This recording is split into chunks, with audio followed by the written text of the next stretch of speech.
We really boxing. Who wanted the battle? Let's see. Oh, we boxing? Yeah, we boxing. I need that belt like it ain't no other option. So we punching and weaving and blocking. Defeat ain't an option. Let them know. Shoot a video, put it on BVO. Let them know. Every time I punch, it's a heavy blow. BVO, bound to hit like bricks cause it was set in stone. Let them know. I ain't getting body, but I'ma hit this flow. Yeah, way more than a show. This is BVO. It's time for another raffle brought to you by the JBT. Our first item is a new 10th generation iPad with a liquid retina display which shows off beautiful color and has plenty of power for all your handheld computing needs. Great for work, play, or just movies on the go. How much is it to enter, you ask? Just $10. Or you can catch the deal with 3 entries for just $25. It's easy to enter. Just cash app your entries to $JBT Network 1. That's $JBT Network 1. Our second item is a set of Kenichi Bear Bluetooth noise canceling headphones. Great for gaming, movies, or travel. As the second prize in this great raffle. Our third item is a Ninja brand air fryer. Great for all your air frying needs. Cooking healthy with the JBT. So send your entries via Cash App to JBT Network 1. That's JBT Network 1. $10 each or 3 for $25. Put raffle on the comment line and you are entered. Yo, so what's up, it's your boy BVO Boxing, man. And of course, we got my brother, man, the Puerto Rican Prince, D3 in the house. But this is Soul Brother, number 1, which is me. We're going to get in here and talk about some boxing, man. And a couple other things. What's going on, Freak? Ain't nothing. Doing a little bit of work right now. Hey, man, so what you think about Lamont Roach saying that, he has a chance to win this fight? I mean, he's supposed to think that. I mean, if he go in there thinking he gonna lose, he already lost. So he's supposed to. I mean, I'm the same way. I don't think nobody can beat me until you beat me. Right. You gotta have that mentality when you're going into a fight because we always say boxing is 90% mental, 10% physical. So you gotta have the mentality. That's what Tyson used to do. He used to beat his opponents before they got in the ring. Muhammad Ali was famous for beating his opponents before they get in the ring. So you gotta have the mindset that you can win, or you already lost the fight before you even started. So let me ask you this. Now, I don't know if this can happen, but from what I was reading, it seemed like Lamont Roach done been to 140 and had like a number of fights at 135. So if he's able to beat Tank, what would that do for his career? Um, I mean, it's definitely gonna skyrocket his career. Um, because anybody right now, Tank Davis is that dude, especially at the lower weight class. He's the guy to beat. So if whoever happens to beat Tank is going to skyrocket their career. It don't matter who it is, whether it's Lamont Roach or if it's somebody else, whoever it is that actually end up beating him is going to skyrocket his career. It's the same way like Canelo. When Bivol beat Canelo, everybody started talking about Bivol. That Bivol was that dude. Prior to that, nobody talked about Bivol. Bivol was doing what he's been doing his entire career, but nobody talked about him until he beat Canelo. Yeah. What's going on? We got my man Crush in the house, man. What's going on, Crush? How you feeling, man? I don't know if you can hear me, but let me ask you this though, man. I was also seeing that people was giving Tio a lot of headache because he been calling out Tank and he's not allowed to fight this for the rest of the year. Do you hold that against Tio for wanting to Tank fight and not being able to get it? Um, it's nothing with wanting to fight. It's another thing calling a guy out when you know you can't make the fight. And that's the thing that I was saying. A lot of these guys do it just for clout chase, just to keep their name relevant, because they know that the fight can't be made. So what's the point in going after Bud Crawford, going after Tank Davis when you know you can't fight neither one of these guys? You can't fight. And that's the thing that I've been telling you the entire time prior to you dropping your little post that you dropped earlier today. I told you that he was going through a court issue with Top Rank. He can't fight anybody. Yeah, so the thing that's so crazy is I didn't realize it was as deep as it is, but it looks like Tito's trying to win his freedom, which is crazy because he took all the money, all the upfront money that Top Rank gave him, and apparently from what the suit was saying, all they want is the money back. And I guess Tito don't necessarily have the money back. So I'm just thinking, man, you think it's fair that they want to take this guy's money back after they gave it to him? What you think, man? I mean, if he went out of his contract, yeah, that's what they're supposed to do.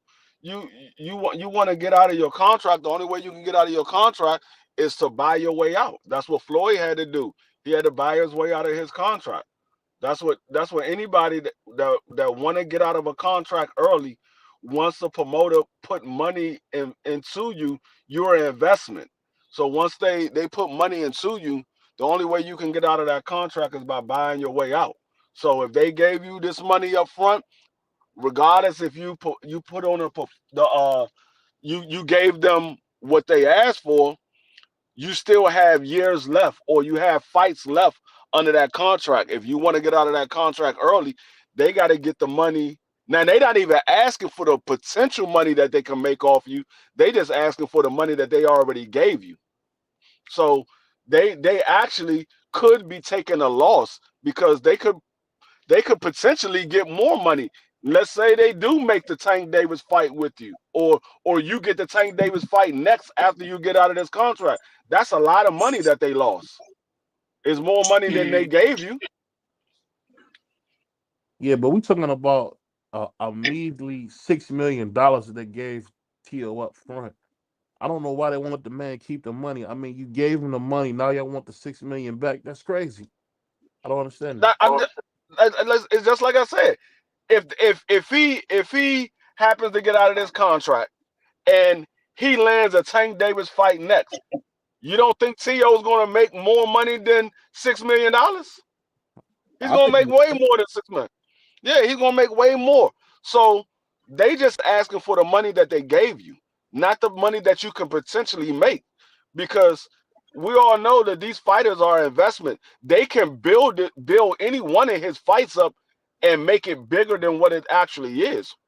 Just by, I mean, the Steve Claggett, that fight wasn't a big fight, but if they would have put some money behind it and build it up, it could have possibly been a bigger fight than what it was. yeah. Um, and that's something that he's alleged in his complaint that they haven't salute my brother like that, salute my man Ace. They basically saying that the money they didn't put the money to promote him. It's what's so funny? It's wild because the same stuff Floyd, Oscar, or anybody else who's been under Bob Arum is saying the same thing. He didn't promote. He didn't promote. He didn't spend the money. He didn't do this and that. The thing that they're alleging is that Bob Arum gets a certain amount of money from I guess it's Disney. And what he does is he decides how he's going to spend it from there, but he's not putting none of his own money. He's only using the house money that Disney gives him. So he kind of eating off both ends, and it's just like I don't understand why Bob would do something like that because this could be really bad for your reputation, man. People realize that you trying to make money on both ends. I don't know. I Maybe mean, this will hurt Bob Arum's reputation. that's what all promoters do. All promoters they promote the fight off the money that the network gives them. The network gives them a certain amount of money for the fight. They tell the fighters, this is what we have for you for this fight. It's never the amount that the network gave them. It's always less than what the network gave them, because the other money that the network gave them, um, it goes to supposedly it goes to promoting the fight, and it goes to the venue, and it goes to the other things that goes on with the fight. So they don't never give the fighter the full amount that the network give them. So the promoter, all promoters does it. All of them does it. They get a certain amount and they say this is what we have for you for this fight, and then they get their money off the top. They get their money off the top, and then they get their money from the actual fighter, which is called a finder's fee, because they found a fight for you. They put the fight together. They found the fight for you, so you got to pay that promoter the finder's fee. They already got their money for promoting the fight. Now you got to pay them for them finding you a actual fight. So all promoters do it. Yeah, I just was shocked that he would do that to a 2-time lineal champion, man. It's the same stuff that got him sued by Marvin Hagler. I just wonder, like, what is Bob over there doing? It's like he's on neutral or something, man. I don't know. It's bad. It looks bad, man. It just looks bad, no matter how you put it. But that being said, man, Tank fighting another Amazon driver, man. Do you think it's gonna hurt his legacy, man? No, the Tank Davis. I see y'all look at legacy the wrong way. A legacy is what you leave behind. We don't know what Tank Davis want his legacy to be. He could say he want his legacy to be he was the top pay-per-view star in his weight division or of his era. We don't know what he want his legacy to be. Everybody's saying these fighters need to do this for a legacy, need to do that for a legacy. The fighter is the one that knows what he want his legacy to be. We say what we believe we want their legacy to be, but the fighter is the one that's going to leave the legacy. He's the one that's going to leave a legacy behind. The same way you leave a legacy behind when you leave this earth. You live your life the way you live it to make your legacy what it is when you leave this earth. So us saying this fight is that fight, we want him to do this, to have this type of legacy. That fighter might not want that legacy. We keep putting all these legacy fights on these fighters. And I say time and time again, it's only a legacy fight if we're talking about these fights 10, 15, 20 years from now, when these fighters are done and finished with the sport. That's the only time that is considered a legacy fight. If we never mention the Lomachenko and Devin Haney fight ever again, that was never a legacy fight for Loma or Devin. It was never a legacy fight because we never mentioned it since then. That's the only time it's a legacy fight, when we continue to mention it years later after these fights is gone. And we say, hey, remember that fight that Loma and Devin had, or remember that fight that Tank had with this fighter? Those are legacy fights. If we don't talk about them, they're not legacy fights. And that's a fact, man. Salute to Melon Queen, and definitely salute to my man, fresh off bail, man. My man, Boston Scholar. We wishing him the best, man. Just got home from this Diddy trial. They got him as the baby experience. So we just want to make sure, we send our prayers up, because I say it all the time, man. And people don't understand this. There ain't that much sex in the world, man. So I don't know what Scholar and Diddy was over there doing all that baby oil, man. But you know what? I'm praying for my brother. I know he's home, man. I'm praying for you, Scholar. But back to business, man. Back to business, man. I'm gonna ask you this real quick, Crush. So when you see what the way Tank's moving, man, is it disgusting to you, or are you used to fighters like ducking challenges? What do you think? Is this a rhetorical question, BBO? Because I ain't in the mood for it, bro. There's nothing wrong with the way Tank is moving. Why would it be something wrong with the way he's moving? Getting ready for a fight, gonna get in there, put on another show. Hopefully one of y'all punk behind favorite fighters step up to the plate. That's all I got to say. I hear that, man. But I don't know, man. I don't know. You said I mean, I can't beat Tank Davis up for this fight. This was his fourth option. He tried to get the Loma fight. Loma didn't want the fight. He tried to get the Shakur fight, or he sent the offer to Shakur. Shakur decided to go another route. and he sent the offer to Rayo. Rayo didn't want the fight, so this was his fourth option. I mean, the man tried to get two of the fights that we wanted. He tried to get two of the fights that we wanted. Those guys went other routes. We can't beat up Tank Davis because these other guys said no. Tio can't fight. Devin is not available to fight. And the other two guys that we wanted him to fight, they said no. They went another route. So we can't beat up Tank Davis because these guys are not getting in the ring with him. He can only do what he can do. It takes two guys to get in the ring. He can't go in the ring and shadow box himself. He do that at the gym working out. So he only could get the guys that's willing to get in the ring with him. Yeah, the thing that's kind of sad though, we did hear that Tank offered Lomachenko a career high payday of $8 million, and Loma was seeking $15 million, which I thought was just unreal. I don't know who told Loma he was worth $15 million, but I'll tell you this, man. I blame Tank completely because heavy is the head that wears the crown, and I don't know what people are thinking, but Tank should have won in his purse, man, and made that fight happen. That's a legacy fight right there, man. Him and Loma would have been terrific. Hold up. Boxing Scholar said Tank ain't trying to make none of these fights. So Loma wasn't the one that pulled out of the fight when they sat down at the table. He didn't try to make that fight. He didn't reach out to Shakur and try to get a fight with Shakur. We heard from Rayo's team that he sent him an offer, and Rayo said, no, I don't want to fight at 35 anymore. So you said Tank ain't try to make those fights, but it sounded like he did try to make those fights. I mean, last time I checked, everybody kept saying, well, Tank is the A side. All they got to do is send an offer, and these guys will get in the ring. Well, he did that, and those guys didn't get in the ring. He did that. That's what y'all been saying for years. Tank is the A side. All they got to do is send an offer. These guys, everybody want to fight Tank. All they got to do is send an offer. Well, we seen that he did it, and these guys didn't want to get in the ring. Could it be that these guys are just nervous? I ask you this, though. Why did he give him the $12 million, Bree? Why did he give him the money? Who has he gave $12 million to? No, that's what Loma wanted from Tank. Who has he gave $12 million to?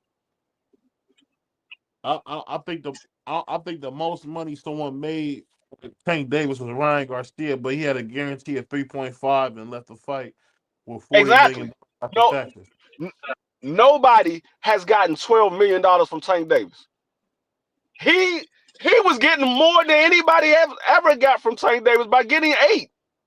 If that's what you're saying is true, he will be getting more than anybody has ever gotten. Yeah, they guaranteed him 8.5. That was his guarantee, and he said it wasn't enough. So I mean, if what you're saying is true, then he would have been giving him more than he gave anybody. And this man said he wanted basically $6.5 million more. No, Loma has never made $8 million in a fight. Loma has never made $6 million in a fight. Yes, career high was that 3.5 he made against Richard Coleman. I mean, I don't know. Right. So he's never made 6. He's never made 8. So basically, what he was doing was cashing out because he know that Tank Davis never gave nobody that type of money. I don't know what you think about that. What you think about that, Crush? I mean, Tank, making I thought was a pretty good offer, man, and getting turned down. What you think about it, man? I think those dudes are scared, man. It ain't nothing else to say. It's not even a long conversation. These guys are scared. And that's just the fact. I only care about guys who have the heart to get in the ring, man. That's all I care about. I ain't wasting my time on these chumps, all these duckaroos and this, that, and other. I ain't got time for it. That's what boxing is about. So I ain't wasting my time on it. Till they get in the ring, I ain't got nothing to say about them. They ain't on my radar. Yeah, because it looks like, according to the Wall Street Journal, I don't know, this is all what the Wall Street Journal was basically saying. I don't know this to be true, but I guess Leonard Ellerby is acting as the CEO of GTD Productions. So I guess he's no Yeah, longer he is. with Floyd Yeah, Mayweather, yeah.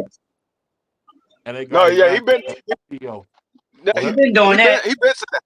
Yeah, he been said that. He said that at Tank's last fight that he was the CEO when he was fighting Frank Martin.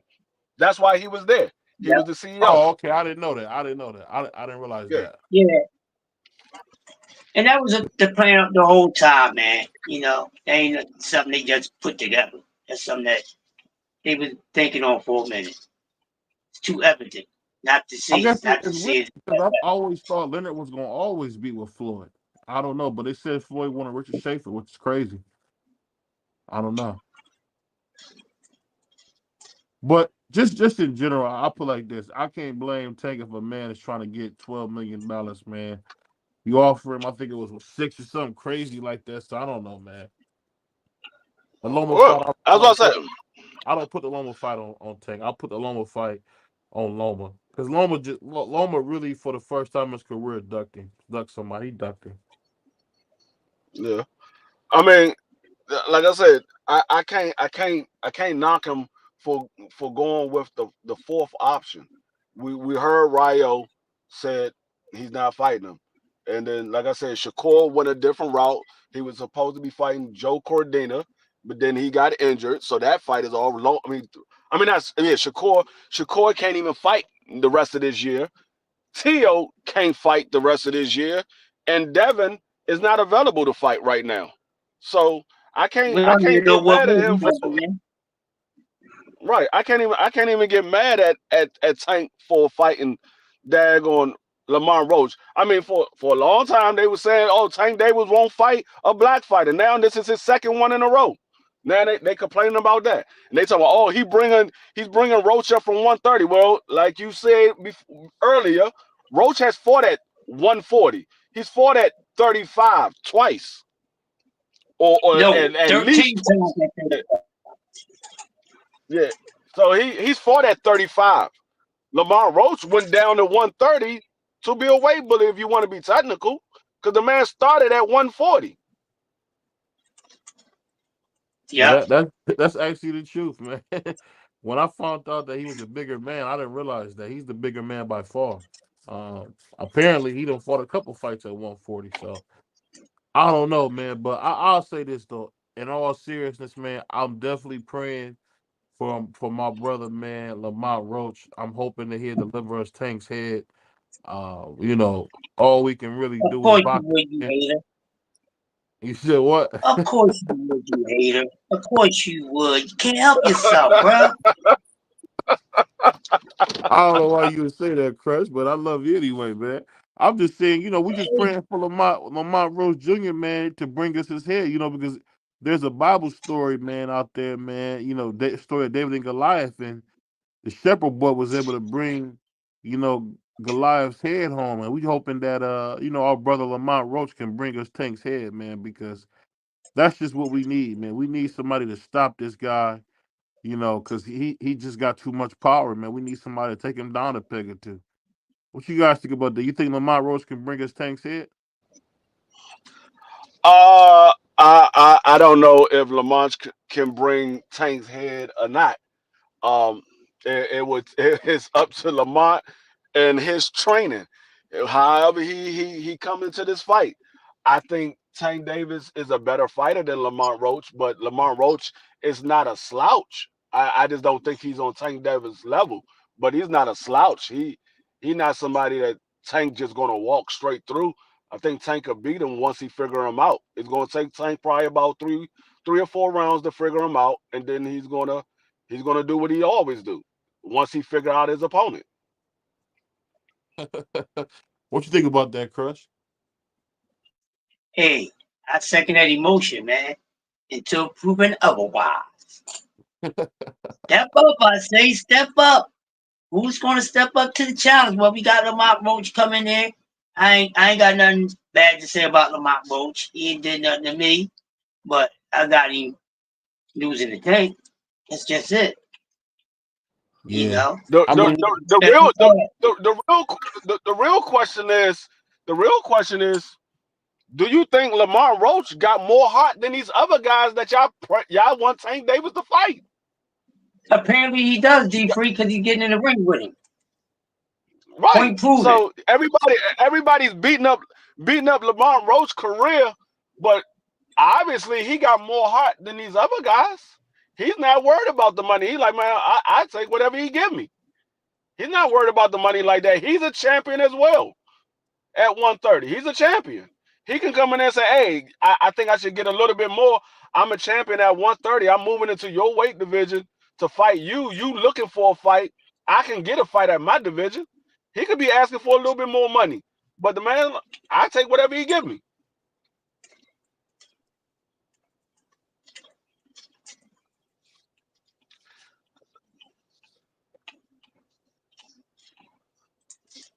Yeah, He but said I D think free. no matter how it go, man, I think that I think taking a little bit of unfair criticism, man, because I mean he only can do so much, man. We all know that he really never wanted the TO fight, but other than that, man, I think Tank tried to make a good fight, man. I don't know what you guys think. Dream on, dreamer, lights get in your way.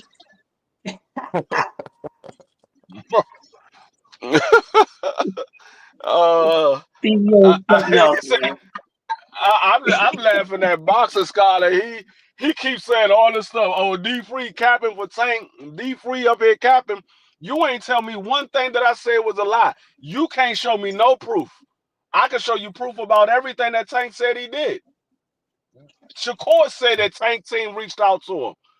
Bob and Leonard Allaby said Loma walked away from the daggone table. Loma said he wasn't motivated to fight. Ryo and his team said they got an offer and they denied the offer. You can't tell me anything that I lied about.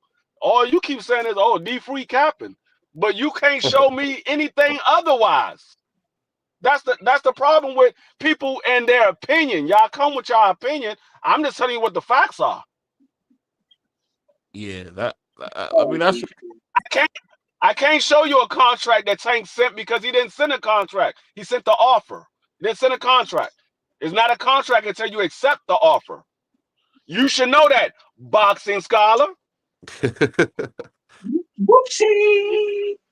Hey, I'm gonna drop the link in case Boxing Scholar won't smoke, man. Because like I said, man, he's fresh home from being in jail with the dealer, man. So I don't know what he's. We didn't see the popular meme of him running and Diddy hawking him down as DK Metcalf while he was running with the baby oil. Because people don't know this, but Stevie J and Boxing Scholar are the same person. I don't know if you guys knew that. They're the same person. But I'll say this though, man. No matter how it goes, man, we know that Tank will go down as a good fighter, but not a great one. The thing that's so funny, Tank could be the new Pryor, but I definitely was wrong. But that being said, man, you guys think about Bernard Hopkins, man, absolute sellout when it comes to caping for Golden Boy. Have you guys been discussing about the stuff you heard from the group? Ain't nothing new, man. Nothing new under the sun. I mean, Bernard Hopkins been this way since he got with Golden Boy. We've been saying this about Bernard Hopkins for years now. I mean, you gotta. Hopkins, I remember, man. God damn, this ain't the B Hop I remember. Do you realize Bernard Hopkins hasn't helped any of the young upcoming fighters out of Philly? Never. Yeah, I can believe that. Yeah. He hasn't helped none of them. So Assalamu alaikum to my man. What's going on, Clarence? See that's the problem that I have with guys who we consider somewhat a legend of the sport. When you still involved in the sport, you should be helping the young guys, especially coming from your area. Philly is a boxing town. You should be helping those young guys coming from that area. That's like, I don't know, man. That's like who can I say? That's like Mike Tyson becoming a promoter and never helped nobody from Brownsville. Nah, you can't be somebody we consider a legend and you not helping nobody from your own city. Yeah, but I just never heard Bernard Hopkins do this. Like Bernard Hopkins is. I don't know if you guys ever seen the movie named Django called Django. He kind of reminds me of Steve. I mean, I never thought. I never Oh thought. man. I never thought he Woo! would be, I don't know, man. I never thought he'd be one of those chicken eating primates, man. And he really has been that. And it breaks my heart, man, because Bernard Hopkins is somebody I looked up to and got inspiration from. But to see him buck dancing and cooning, going at young Dev and all them, it's just like, God damn, what happened to B.I.? What's going on, my man? Box Scholar, man. Bro, Salute I just can't Prince take it out no of more. there. Capital My guy. letter, capital punishment, cap, baseball cap, soda cap. All I hear is cap coming from this goddamn pedal. Everybody but Crush. Y'all just been up here capping, man. You said what? Y'all just been up here capping, man. Capping and yapping. That's Oh, what you man. should have called this whole live. Capping and yapping. And my boy, poor Crush, you got to sit up here and pretend because he a co-host like y'all ain't capping. I got you, Fresh. Good looking out. Way to be a team player, brother. But no, Bernard Hopkins is not cooning, bro. You can't Go put ahead. standards on Bernard Hopkins that you don't put on nobody else. How many people has Floyd signed from Michigan? Oh, we've said the Yes, same thing about Floyd. What are you talking about? But it's Yeah, that's business, He bro. said the You same can't thing. listen. Floyd, bro. When Errol Spence and Bud don't fight, everybody talks about the importance of prize fighting and the business and stuff like that. It's a business, bro. You just can't be going out there just signing people just because they from Philly. You I want didn't say to see a nothing. I return on didn't say your nothing about investment. signing. No, I never said anything about signing. You didn't hear me say sign, not one person. I Okay. said helping. Okay, well let me see. I Let didn't me say ask you signing. this: how many good fighters we got out of Philly right now, currently at this moment? There's four. I mean, there's three right now that came out of Philly, and none of them was helped by Bernard. So if they already in a contract, right? Bernard Hopkins is supposed to swoop in and do what? Exactly. None of them was helped by Bernard. They Bro, got under Bernard contract. Hopkins is from Philly. He don't live in Philly, bro. I don't understand the expectations, They got under contract on their own. They wasn't helped by Bernard. which is what most boxers do. What most boxers? I see a lot of boxers go back to their 100% of boxers, they get under contract on their own merit. I see a lot of boxers go back to their hometown and help the young guys in their boxing career. Some successful ones, the big ones. So we got Golden Boy. I've never heard Bernard go back to Philly and help nobody from Philly. Okay, so we got the big companies in boxing, or what? Golden Boy. I ain't talking about, we're not talking about the companies. I'm talking about Bernard. I'm not talking about the company. You talking about company. We're talking about Bernard. Okay, so now we talk about okay, so now we've been so it don't have nothing to do with signing. No, I said helping. I didn't say sign nobody. Okay, well then so we can't find nobody out there that Bernard Hopkins ain't gave no advice to, that ain't gave no money. See, this y'all put yourselves in a box when y'all do this because y'all don't know everybody in boxing. Y'all don't know everybody from Philly. I know. So I'm pretty sure. I know a lot of people that came out of Philly, and none of them ever say Bernard helped them. So because the people that you know have never said that Bernard Hopkins helped them, it's got to be true. He ain't helped nobody. No, he ain't gave nobody no advice. A lot of those guys from Philly said Bernard don't help them out of Philly. What are you talking about? Well, look. There's some people. There's some people that fell off with BVO and talk shit about BVO. Does that make it true? No, I'm not worried about what they say about BVO. We're talking about Bernard. The point I'm making is BVO is on an upward trajectory. Keep it on Bernard. Keep it on Bernard. Do I'm you trying to. know I'm trying to. anybody that Bernard helped? I, Do I'm you trying know to get you to anybody that connect the Bernard helped? dots. I don't know if you was good at connect the dots as a kid, but I'm trying to get you. I'm trying to Do let you you know cerebellum anybody rotate. that Bernard helped? I'm Do you know gonna tell you. anybody that Bernard helped? I'm gonna say this. I'm gonna say Negroes have a crab in a barrel mentality, brother, and that's what Bernard Hopkins. Bernard Hopkins. Nobody gave Bernard Hopkins shit. That man went from prison to where he is now, off of nobody's merit. Dog, Nobody from Philly helped him out, but he's obligated to help dog, somebody out. And then you you will you sound you'll find every businessman that's successful, and you'll find 1,000 people who have a story about how somebody should have did something for them, or they should have gave this because why do people be pocket watching and saying what Bernard Hopkins should do for people? That stuff like that, it really I, it make me cringe. He's not obligated to dog, do shit for nobody.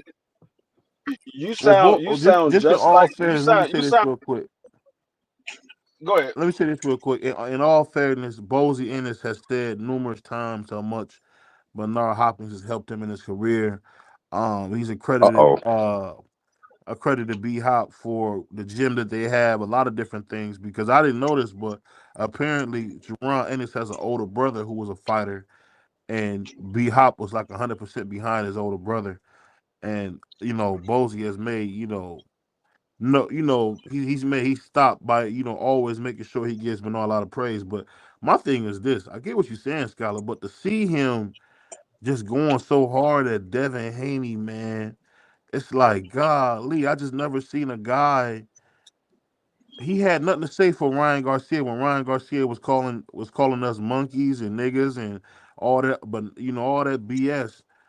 Had nothing to say about, when he was calling Muslims names and all this, but you got something to say when somebody disrespecting your daddy, Oscar De La Hoya. That's retarded to me, man. I just think that's crazy. I can't believe you stand behind something like that, bro. I don't get it.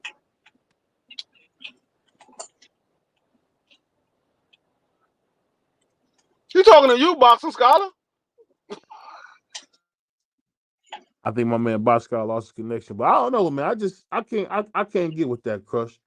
I can't get with that chimpanzee behavior, man. Like, I was shocked by that, man. Were you shocked about how B Hop was talking about Devin Haney? No, Wow, no. you expect him to talk like that? Wow. Whew. Yeah. I was Why shocked. wouldn't I? Because that's another black man. I don't know why he had to do that. Well, that ain't got nothing to do with it, bro. I don't care about the color of your skin. I don't care about that. That don't matter. So if me when I'm trying to get some money, right. Man, that dude ain't helping nobody trying to get no damn money.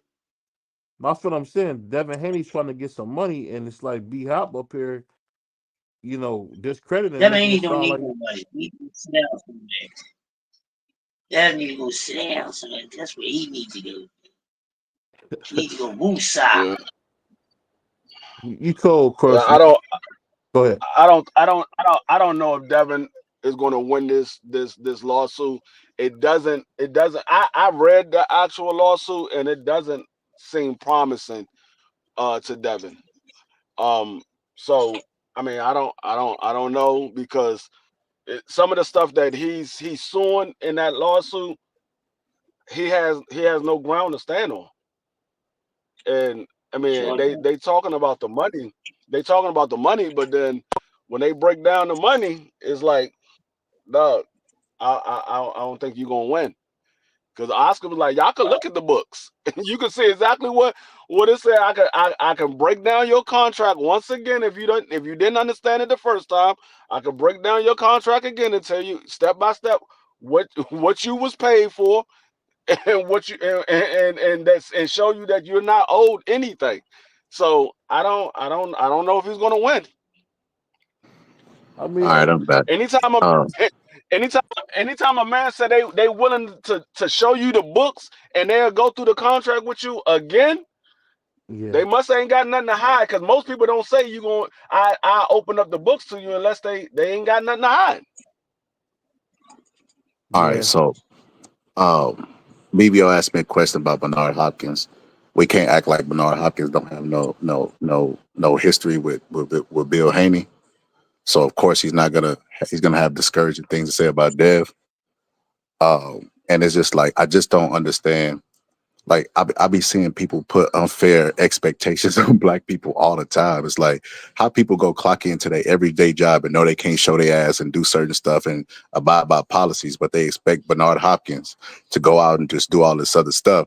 And then you killed the argument that Bernard Hopkins ain't did nothing for Philly fighters by Bozy giving them credit. And that's the one that we heard about. Bernard Hopkins is not just out there just doing just because you don't see it don't mean it. It's an old joke, right? Or the old philosophy. If a tree falls in the forest and nobody's around to hear, did it make a noise? Bernard Hopkins making noise. Just because you're not aware of it doesn't mean he's not making noise. That's what I had to say to that. And to this Tank stuff, bro, you got to stop, bro.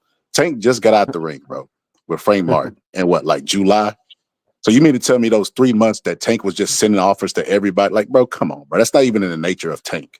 That would be different. That would contradict everything he's told us up until this point as far as his career is concerned. I don't care what you believe his nature is. I'm going by what the fighters said. The fighters confirmed that he reached out to them. I don't care what you believe. The fighters said that he reached out to them to try to make the fights. So regardless of what you believe his nature is when he was under Floyd, it's different now that he's on his own. I know, quoting Tank, you're definitely not compromised. So you said earlier that they sent an offer over, but not a contract, and we all know that those are both the same fucking thing. No, it's not. No, how it's you not. Send an offer? How you send an offer without a contract? An offer is not a contract. How could you make an offer without the particulars? So BVO, I'm gonna give you $1,000 to come over to my show tomorrow. How's that locked in? How's that? It's just, bro. This is not the 50s. We don't do shit by a handshake anymore. We listen. When we talking about business, an offer is not a contract. An offer is not a contract because an offer comes on a term. An offer comes on a term sheet. They put certain things on there, and the fighter check off what he agreed to, and he scratch out what he don't agree to. And then once they come to an agreement on everything, the lawyer prints up the actual contract from what they put on that term sheet. An offer is not a contract. So what you just told me is they sent over a contract, and they don't like what's in the contract, so they scratch it off and send it to their lawyer and print out what they agreed to. They never sent a contract. You don't send a contract and scratch out what you don't like. You send a term sheet. You send a term sheet. You don't send a contract. You send a term sheet. So what you tell? So this is what you're telling me? Cause I'm learning the business. I'm learning the business from that term sheet. From the term sheet, you scratch out what you don't agree with. You send it back. They scratch out what they don't agree with, and they send it back to you. And y'all, it keeps going back and forth until y'all agree. Once y'all agree, then they send it to the lawyer to print up the contract. That's interesting. It's the first time I'm hearing this. I mean, maybe you never been in the sport of boxing and follow contracts, but that's how it goes. Maybe also, excuse me. Be free. So you guys sent the contract to box. So you've been sent the contract to box before. My family fights. What are you talking about? I asked you, have you been sent the contract to box before? I've seen it. I didn't send anything. Okay. I've seen it. Okay, because this is why I asked that question. So there's a dude on YouTube, and he be giving me the scoops on certain fights that happen, but I never break them because I don't want to, you know what I mean, air him out as a source. But he sent me pictures of contracts, and I'm no expert on contracts, but it be a name signed by the person that agrees to it, and they send it over to the other person to agree with it. Now they can make a counter offer, but I don't know what this term sheet and all this other stuff that you're talking about, bro. I don't like. I've seen multiple. I've seen at least 5 boxing contracts. I've never seen no term scratch off lead or none of that shit. Is that given to him by the promoter? I know you don't. No, I know you have never seen it. What I'm telling you is they make a offer. Once the fighter agrees to the offer, then they come up with the terms to the fight. Usually the A side come up with all the terms. He sent it over to the B side. The B side would say whether he agreed to those certain terms, and he'll scratch out what he don't agree, and they send it back. So why didn't Shakur Once just they scratch come, off what he didn't agree with and send it back to Tank? once they come to an agreement, then they print up the contract, and then both fighters sign, and whoever else involved, the promoters or whoever else that needs to sign, they sign it. Once they come to agreement and contract is printed up, they sign it. Now you have a contract. They locked in for a fight. That's how they do it. What you talking about must be some new shit or some super duper old shit. You finna make me text BBO No. and scratch the names out of the contract. So you didn't hear when El Rayo said, yeah, Tank Davis sent us an offer, but I told him it only had to be at 140. We wasn't fighting at 35 no more. Yet the offer was a contract, and if he would have signed his name on it, he would have agreed to. Contract. No, it wasn't. No, it was not. No, it was not. How do you know that? How do you know that? Because an offer is not a contract. It's an offer. That's why it's called. This is crazy. This is the craziest part about it. Because you got family that box and you are aware of their contracts. Every contract has to be like that. Dog, you show me where they send. So you could be wrong on this. Listen what I'm telling you. You saying a person write up a contract and then they send it to the fighter, not knowing what the fighter want or nothing. They just write up a contract, not knowing what the other fighter wants. That's what you're telling me. That's what would make them the A side. You remember when Floyd said he signed a contract with Oscar De La Hoya? He considered he had to give up a whole bunch of shit. He conceded on a whole bunch of shit. He signed his contract. They sent him a contract. He signed his name next to it. Did you hear what he said? He conceded to a whole bunch of stuff. Then they sent him a contract and he signed his name to it. Yes, because it's not just an offer. You just yelling and arguing just to argue. You ain't doing no listening. No, you ain't doing no listening. You're not even listening to your own words. You're not listening to your own words. It couldn't even be a contract. If Floyd signs it and doesn't counter it, that's what makes it a contract, brother. You're contradicting yourself. You're not making any sense. No, you're not listening to what you just said. If you send me over an offer, as you want to say, because you want to play semantic, if you send me an offer and you got your name already signed on it, and I agree to it, and the fight is locked in because of that, that is a contract, brother. What the fuck are you talking about? You're arguing over semantics and you're not making any sense. You're not listening because you think the way you saw it, that's how it goes down. No, that's not. Like I said, they make a offer. You don't just write up a contract not knowing what the B side wants. The B side has to. Why would you care what the B side wanted? You're in business. You're in business to look out for your interests. Listen. Do you think they write up contracts for free? What? Okay, DP. Let's go back. Let's go to this. Let's go to this. I feel like this. Look, 5 years we had this Errol Spence versus Bud, right? We had this contract talk, and this when all the experts came out. Bud said when he was talking to Andre Ward, he basically said that he had to go to Errol Spence himself and say, "Did you know what you was looking at in the contract? Did you look over these certain things?" He didn't tell him, "Hey man, we had a term sheet. We had this. We had all this stuff that you talk about now, bro. Ain't nobody was talking about this shit, even including the fighters." No, listen to what you just said. You said the Bud and Earl. They was going back and forth for months because Bud kept changing stipulations. He kept changing stipulations. They was going back and forth. That is called the negotiation stage, which is you get an offer, you go back and forth. You counter that offer. That's how it goes. You were talking about term sheets and scratching it off. So that means if you come to me with 10 things that you have on where I gotta wear black and you gotta walk out first, that means I go and I scratch it off until there's like 3 words left on the contract with both our names. Like that's silly, bro. What you telling me is if a fighter gets a contract, he don't agree to certain things in the contract, he scratch it out, he sends it back to them. Why do you keep saying scratch it, bro? This is not high school. Why are you talking about scratch it out? How else is going to get taken out of the contract? They're just going to leave it there and you initial they don't sign that, bro. 5 years, Errol Spence and Bud, 5 years. They didn't scratch off shit. Listen what I'm saying. Listen to what I'm saying. I said, you said they send a contract and the B-side don't know nothing about what's in the contract. You just send him a contract, and the B-side say, "Oh, nah, I don't want that." What do? He just leave it there and initial beside, "I don't want this," or he draws a line through it, or he scratch it out. However you want to say. What you think he do? What you just, Or he just send it back. listen, I'm gonna go by D Free. What D Free words is Tank Davis tried to fight Lomachenko and he left the negotiation table. He left because he didn't like the terms.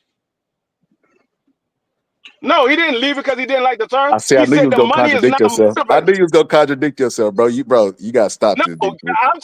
You're not listening to what I just said. I didn't say he left because of the term. He left because he said the money doesn't motivate him. That's what he said. I ain't say nothing about what Lomachenko said about the terms. He said the money's not motivating him. What are you money that they about? offered? Yes, he said the money's not motivating if them. they would have offered him more, why did he scratch it out and just put more? No, the man said, "I'm taking off the rest of the year. The money's not motivating me for this fight. I'm going to go spend time with my family." That's what he said.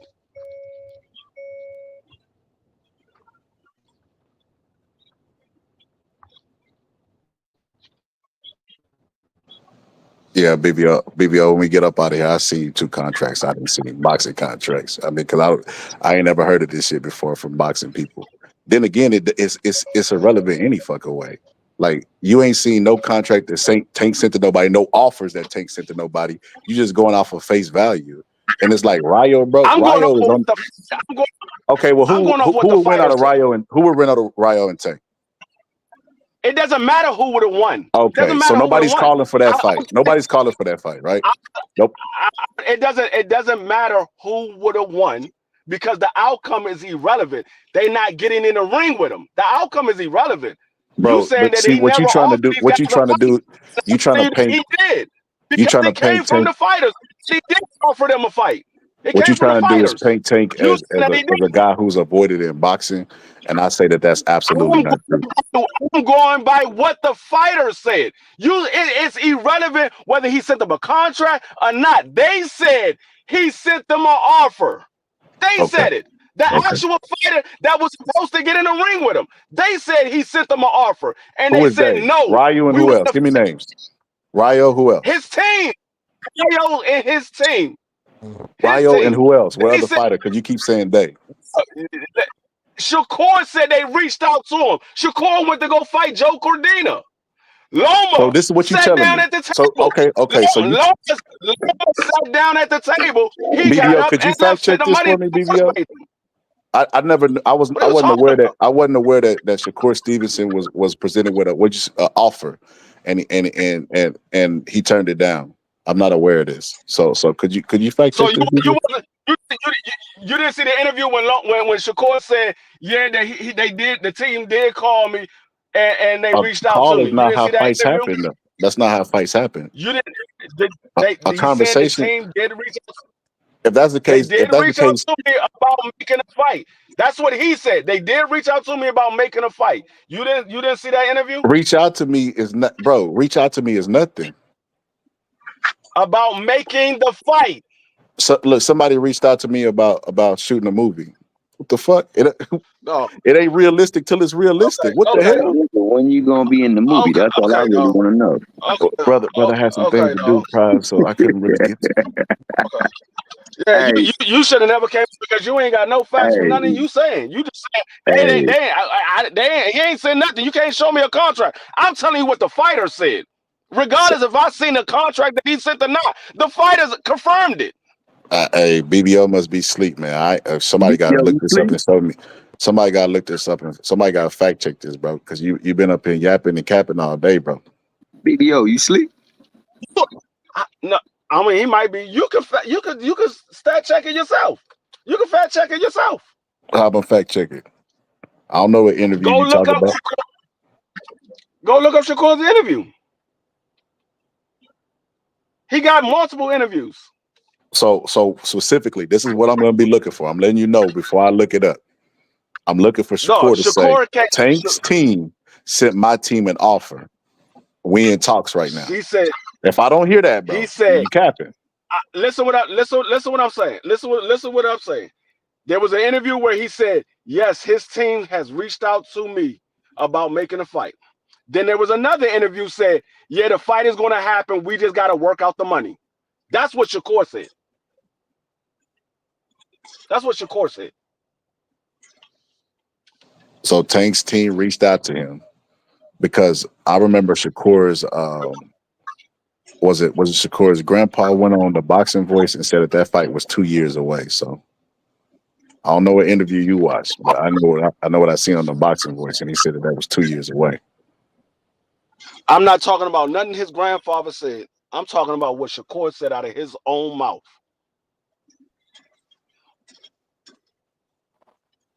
So again, I'm a asking boxing scholar. You're supposed to be watching all these interviews. You're supposed to be a boxing scholar.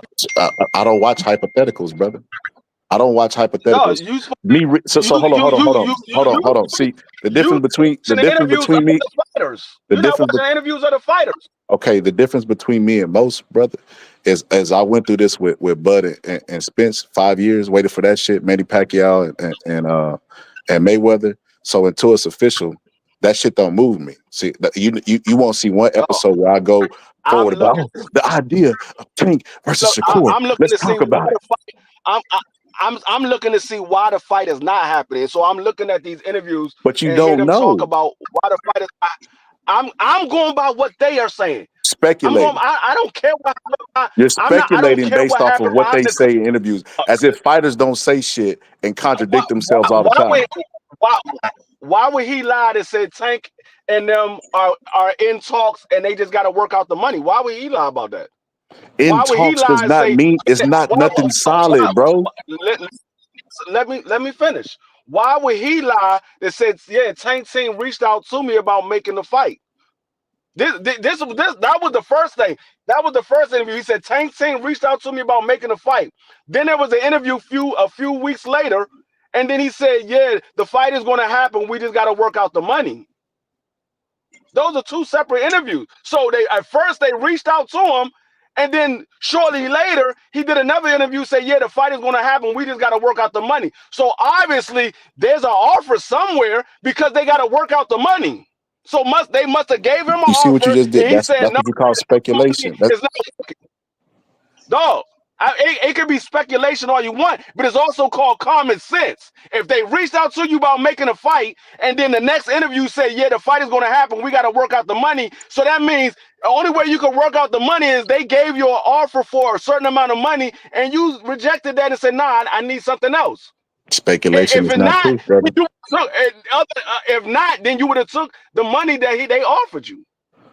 Speculation is not proof, brother. I didn't say it was proof. I'm telling you what he said. He said they reached out to him about making a fight, and then he said, yeah, the fight is going to happen. We just got to work out the money. So he said that's them offering them the fight. You saying that they didn't offer them the fight. I'm telling you, the man said that they did.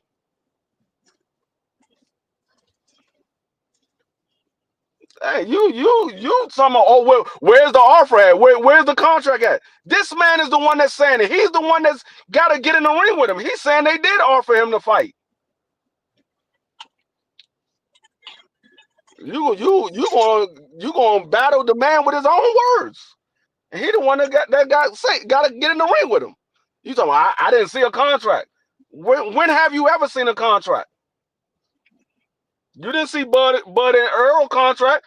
We just heard what the daggone split was. You never seen the contract.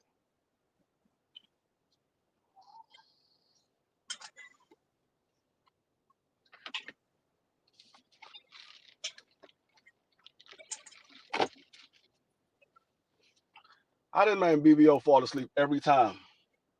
That's what he gonna do anyways. Yeah, what's good with you guys, man? What's up? Shout out to my man, Crush, the legend, D What's Free, happening? the boxing scholar. My guys, dog. I've been sitting back just listening and chilling, dog. Hey, Hold fellas, on. they- You fell asleep? D Free fell asleep? Nigga, you fell asleep, dog. No, you. Oh, you My man, Boxing Scholar been asking for you to go fact check something for the longest. You was over there. That was over there eating Walker's cookies. That man called you about 3 times. You ain't answered him not one time. Talking about Not I'm not one sleep. time, dog. And he got a. Oh, look. Yo, BBO. He dropped Yeah, off. BBO, he got problems, man. Yeah, he crazy.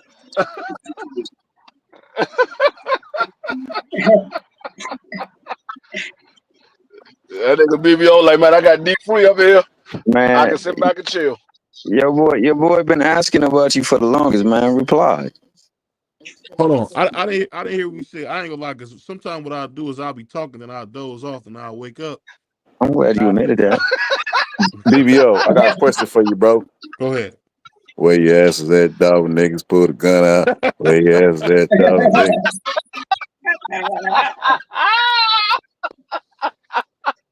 The boy Clay said you was over there dreaming about eating, bro. And where your ass is at when you was supposed to pull the gun out? Oh, my boy, he got the lights Hold on. flashing. Pimp C. Don't start. Don't start. I see what you're trying to do, Thomas C. I know you miss your homies, man, but no, Pimp C. You're not about to do that. Oh, my bad. I got myself in check. You know, I'm just saying, my man was asking you to fact check. You was nowhere around, bro. Where you at? hold on. Clarence, Mr. Honey Butter himself. I don't want to hear nothing from you, man. Take your butt back. Take your butt back inside the mosque and shut up. Bro. He called you Mr. Yo, Honey BBO, did you get Butter. that text message I just sent you? Hold on 1 second. Let me see. What in the parquet market You is ain't that, got homie? nothing, man. That boy been back there. He got one eye open right now with the crust You a on the wild other one. boy, man. One thing about Scholar, man, he got to be one of the funniest Negroes on the internet, bro. This Oh, guy. yeah, he funny, boy. I was checking him out the other night, dog. Yeah, me dying. He was walking. I don't know where he was walking to, but he was talking as he was walking. He was spitting that stuff. Yeah, well, the one I seen, he was running from somebody, man. It was just a bunch of I didn't people. see that. I didn't see that. See, I don't know look. where he was running. I was like, what you running to? I thought he was Carl Lewis. But all jokes aside, man, like, you know, the thing that's so sad about all this, man, we doing all this talking about, you know, these fighters. But the sad part is, man, we know that Tank's a fraud, man. It is. Nah, hold up, BBO. What did I just send you, bro? Tell everybody what I just sent you. Hold on 1 second. Let me go back to it. Well, I can guesstimate. It had to be a contract. Look like an application. This man said look like an Yeah, application. Look That's an say, application to letter of get free agreement between TC. promoter. It basically says it's a agreement between promoter and participant. So like a contract. Okay, I was just telling. I done seen a whole bunch of contracts. I ain't never seen no terms agreement or none of that stuff. Not saying it don't exist, but I don't know, bro. Boxing contracts ain't changed that much. Like the business of boxing is always the fuck over the fighters. I'm gonna give you a perfect example of a term sheet. I'm gonna give you a perfect example. Since you said you never seen one, I can give you a perfect example. There was a term sheet that was sent. There was a term sheet that was sent to Gary Russell Jr. by Devin Haney. They wanted him to sign the term sheet. Gary was like, "I'm not signing no term sheet. You trying to lock me into signing a term sheet?" And it was a whole bunch of stuff on the term sheet that he didn't agree to. It was a term sheet. It wasn't a contract. It was a term sheet. And at the top of it, it said term sheet. The Pope was rocking. But I'll say this though, man.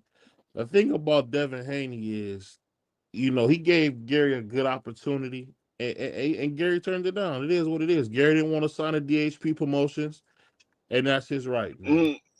He didn't want to sign. I mean, he didn't. There was a whole bunch of things that was wrong with that. They was going to have him sign to DHP Promotion, and Bill Haney admitted that he spelt his name wrong on purpose. Yeah. So he was a free agent? No, he wasn't a free agent.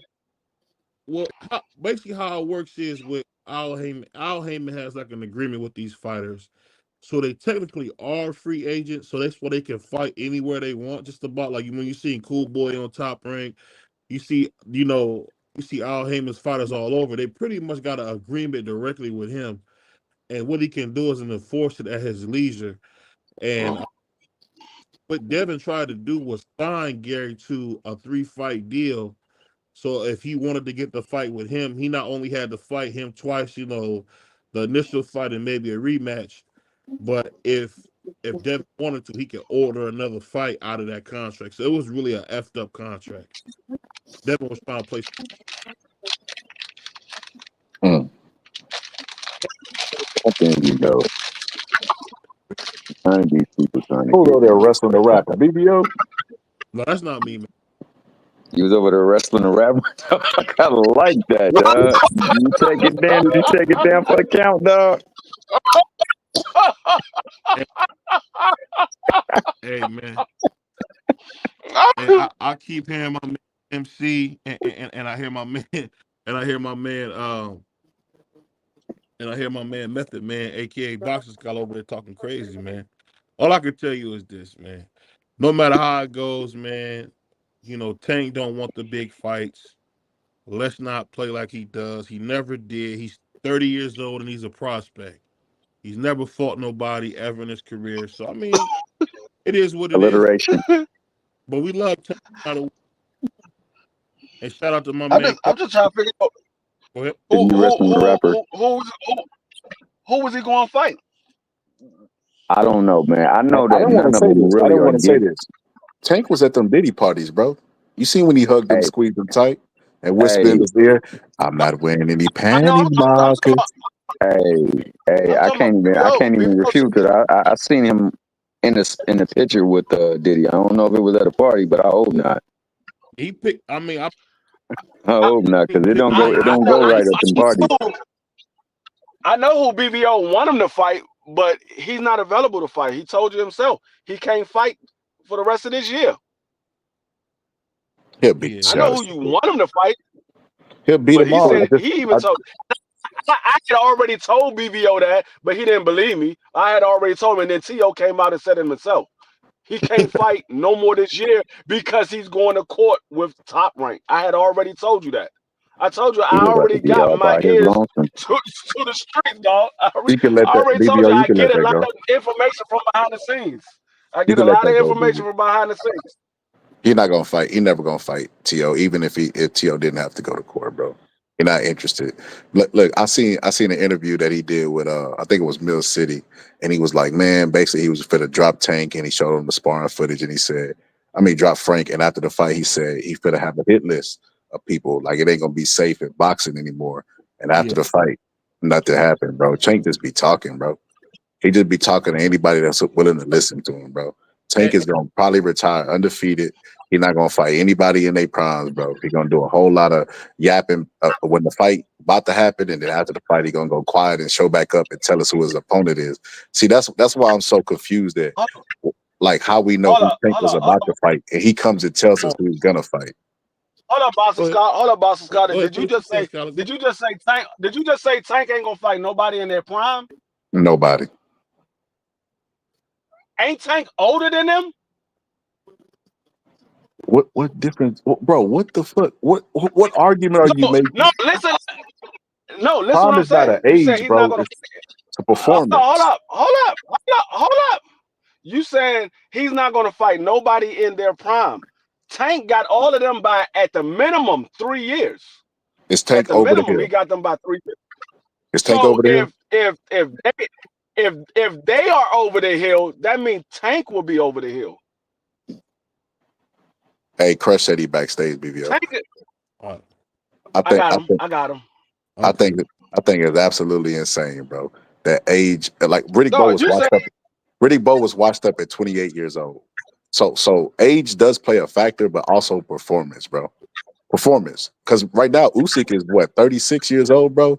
But he's technically like in the prime of his career because he's accomplished the most and beat the big guys. He ain't fighting at cruiserweight anymore. It's not a number, bro. This is what I know about Tank. Tank is gonna go the rest of his career without fighting Devin Haney, without fighting T.O., without fighting any of the big guys that would make Tank be like, damn, this guy's here. This guy is the best in the world. He's never gonna give us any of those fights. Frank Martin was a step-up fight for him, bro, and everybody considered Frank Martin to be an older prospect that hadn't accomplished anything. I mean, it's true, man. We all know.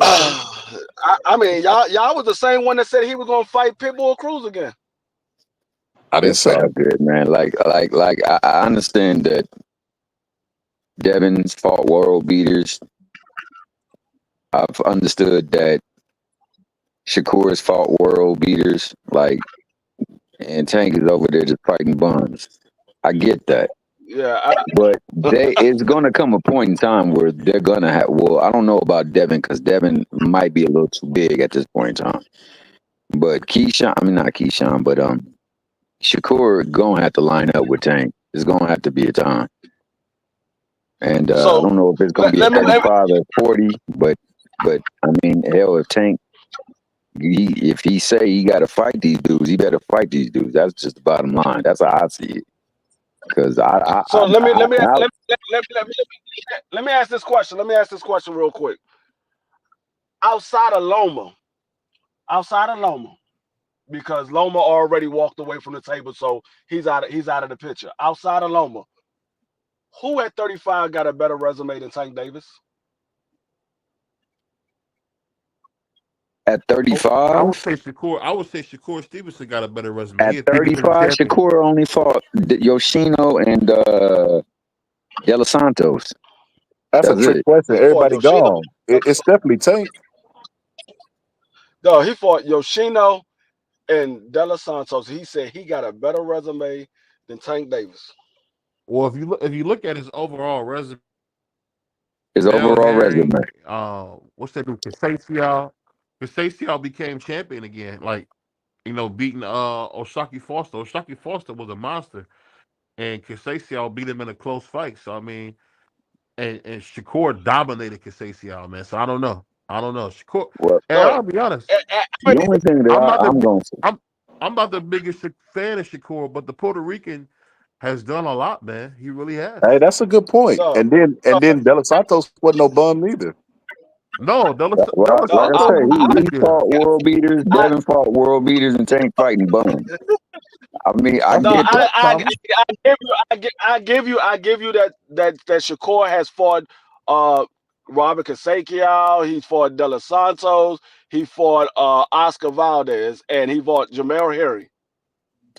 That's way That's four better. guys that he That's fought. way better.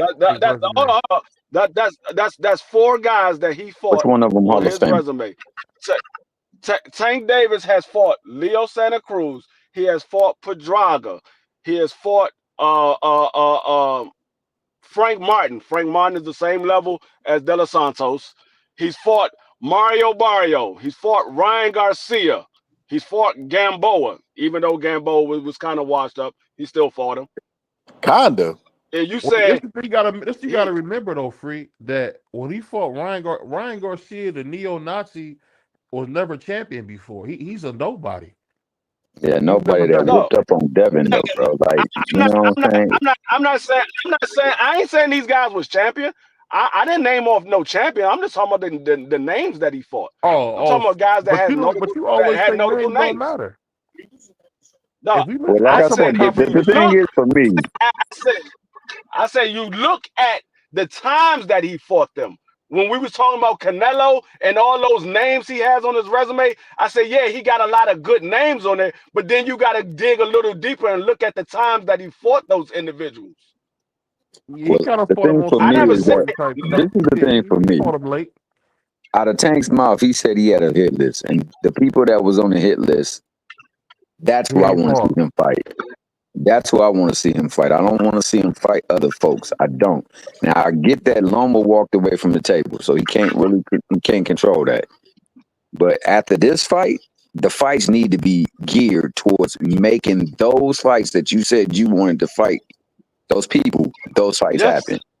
Hey Thomas, you remember? Yes, I mean said? it should be geared to it. But if he can't get him in the ring, that's not on him. Tank told Frank Martin, "You ain't that, brother. You ain't that, brother. Tank ain't that, brother." I keep trying to tell you that, Thomas Hill. And He's T.O. not that, is. You brother. mean Claggett? So Claggett is that then, right? Hold Steve on. Claggett is that, right? Now, see, now you about to get So your ass cooked. Hold on, you so about to my get your ass man cooked now. Sandor Martin, he's that, right?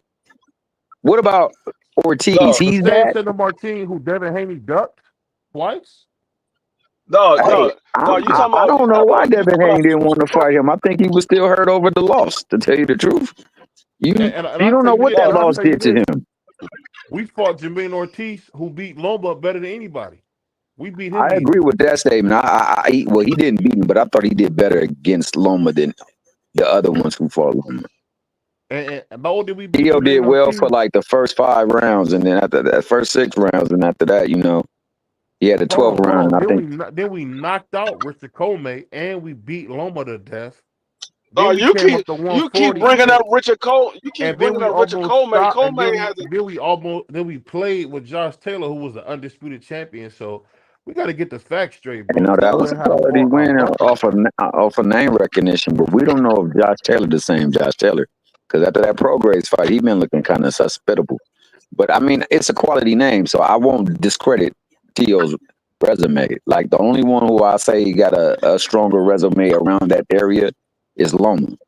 So I would give he was Tio. a I would plus give 1,500 dog in that fight, Thomas. Tio hopping in the ring. He said he want to make boxing right again. Then he said he want to fight Bud, then Boots, then Tank. He hopping in the ring with any of them? I understand he'll Scholar stop, say bud. Tank ain't hopping in them, but is he hopping in the ring? Because that make you freaking do more yapping in the law live. So is he gonna hop in the ring with Boots? Is he gonna hop in the ring with Bud? Is he gonna hop in the ring with Tank? We beaten Bud, and we beat. And this is Come what you got to on. remember. When Is we he was in the hopping in the amateurs, ring? we was champions. We beat Bud before. So let's not play. oh, I mean not Bud. So Boots which before. We monkey beat getting the Bud. banana, BBO? That's all I want to know. Which monkey getting the banana? Oh, that was crazy. I don't Yeah, that's know. wild. I don't know That's your why. boy, though. That's your boy, though. I don't know why he said that. I'll be honest, bro. Because what he said was kind of funny. He said that they call themselves monkeys. I'm gonna eat them. I'm a lion. It was a bad joke. no. No. Did you see the interview that he did with Mays? Yeah. You heard what he said about why he said what he said. Yeah, he was trying to press the line. That's the same thing. Shout out to Puerto Rican Exactly. Tommy. So he knew what he was saying. He knew what he was saying. He knew exactly what he was saying. And you said he was just joking. He knew exactly what he was saying.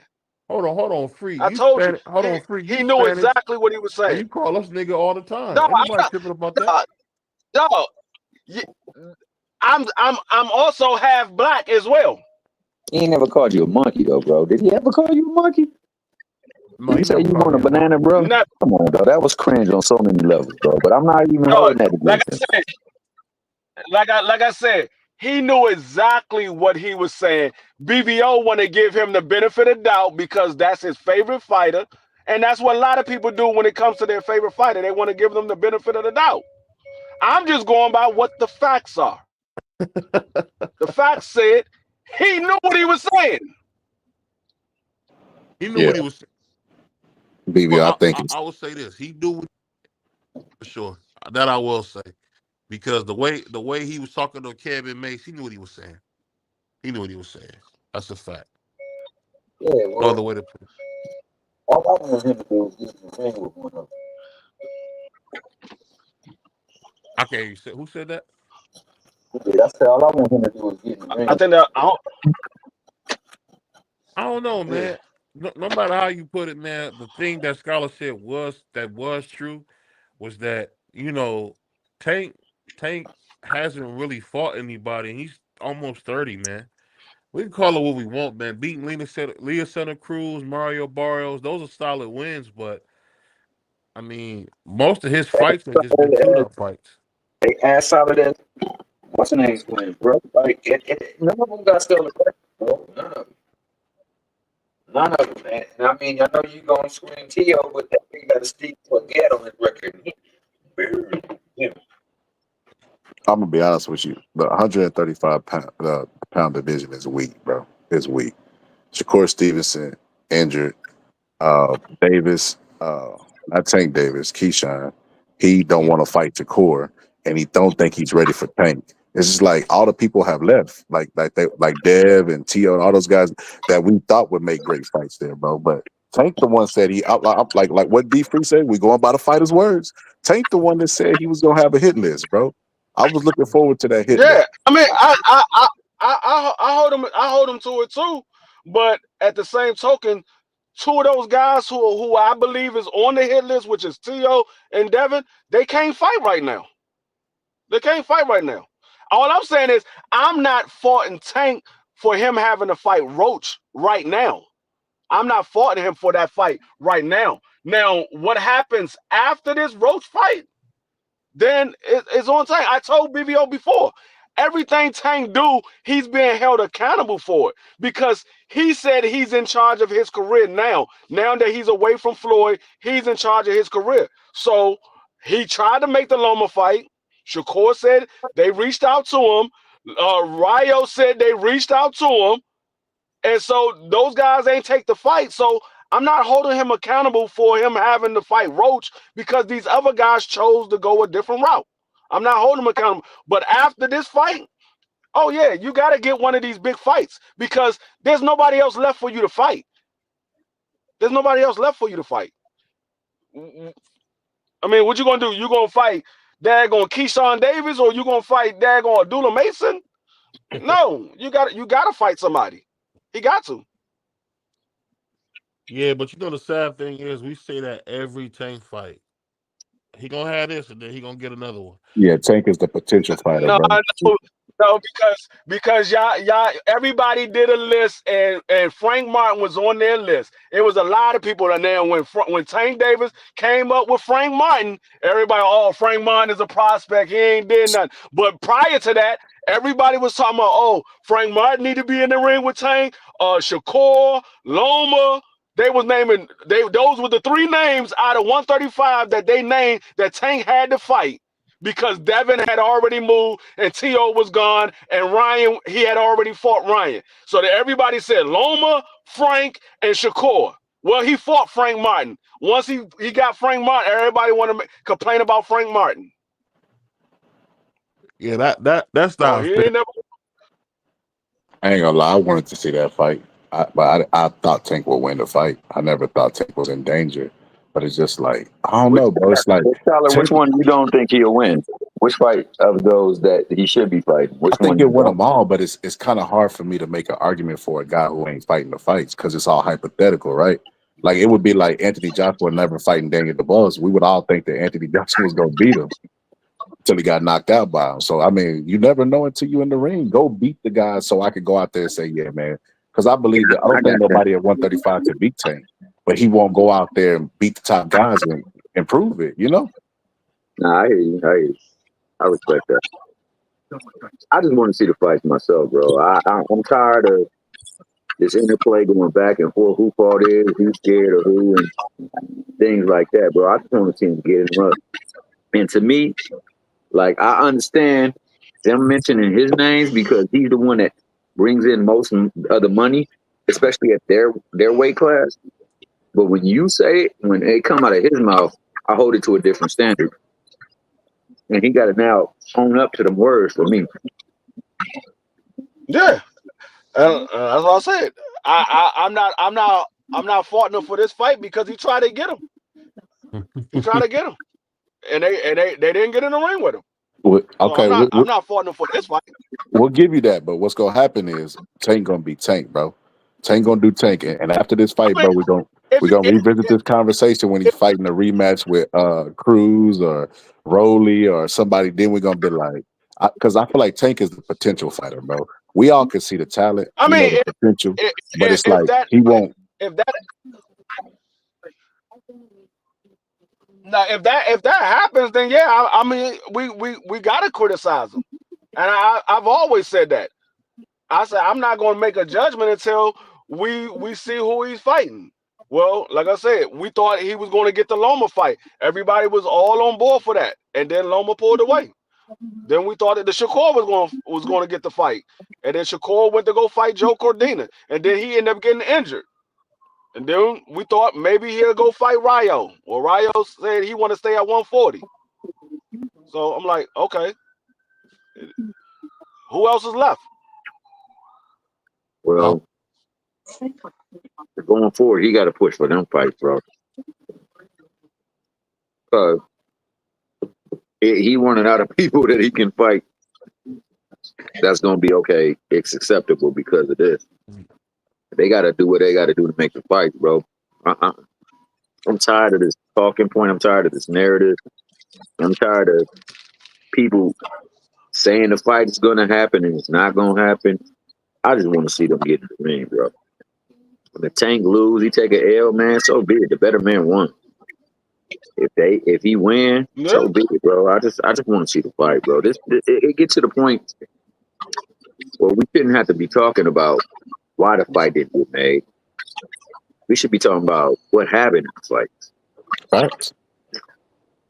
Yeah, but we not. Yeah. That's the thing. This the thing, Thomas. At this point, you know, like Maya Angelou said it best. If somebody shows who they are, believe them. Tank has shown us that he don't want the big fights. Hey, somebody told me they're trying to make boxing great again. And they went and fought Steve Claggett. I don't want to hear nothing from you. Tell me about that, though. Tank didn't show me that he didn't want to make the big fights because he tried to make the fight with Loma. So, man, how old is Loma? 36? I was about to say, look, I don't think anybody at 35 could beat Tank, including Shakur. But I mean, go out of your way to make that fight happen. If not, go to 140. Take and whoop somebody ass at 140. He can make that weight. I mean, at this point, if the guys at 35 not gonna want to fight him, he pretty much ain't gonna have no choice unless he gonna go down to 130. He ain't gonna have no choice. Nah, Tank fat ass ain't making no 130. I think he can make. I think he can make 130. He was 133 in his last fight. Yeah, he was 133 in the last. Yeah, he was one. So he this was is y'all telling 133 me. when he fought Frank Martin. Y'all correct me. He was 133. So this is what they told me. And y'all let me know if this. Y'all believe a man that's 33 pounds on fight night, right? Is going up there and knocking out heavyweights in the gym. But this is what I was told, bro. Tank is knocking out heavyweights in the gym. There's no. I'm not saying that he's not knocking heavyweights out because there's multiple fighters that said he has done it. So I don't know if it's true. I don't know if it's false. What I do know is I seen a dude that was about 130 pounds knock out a dude that was 6'2", 250. So I ain't saying that it's impossible because I seen it happen. Man, I would be shocked if I ever seen that shit. Especially boxing, because he's not knocking out no other like dude off the street. He's knocking out another dude that at least half decently trained, you know. But that's what the dude. But that's what the dude said. He said, "I'm not saying that these were some elite fighters." He said, "But nah, these dudes was legitimate heavyweights." He said, "I'm not saying that they was elite fighters, but he has knocked out heavyweights." If he got that much power, he need to just go to 140, bro. He need to go to 47 and fight Boots. Shit, with that kind of power.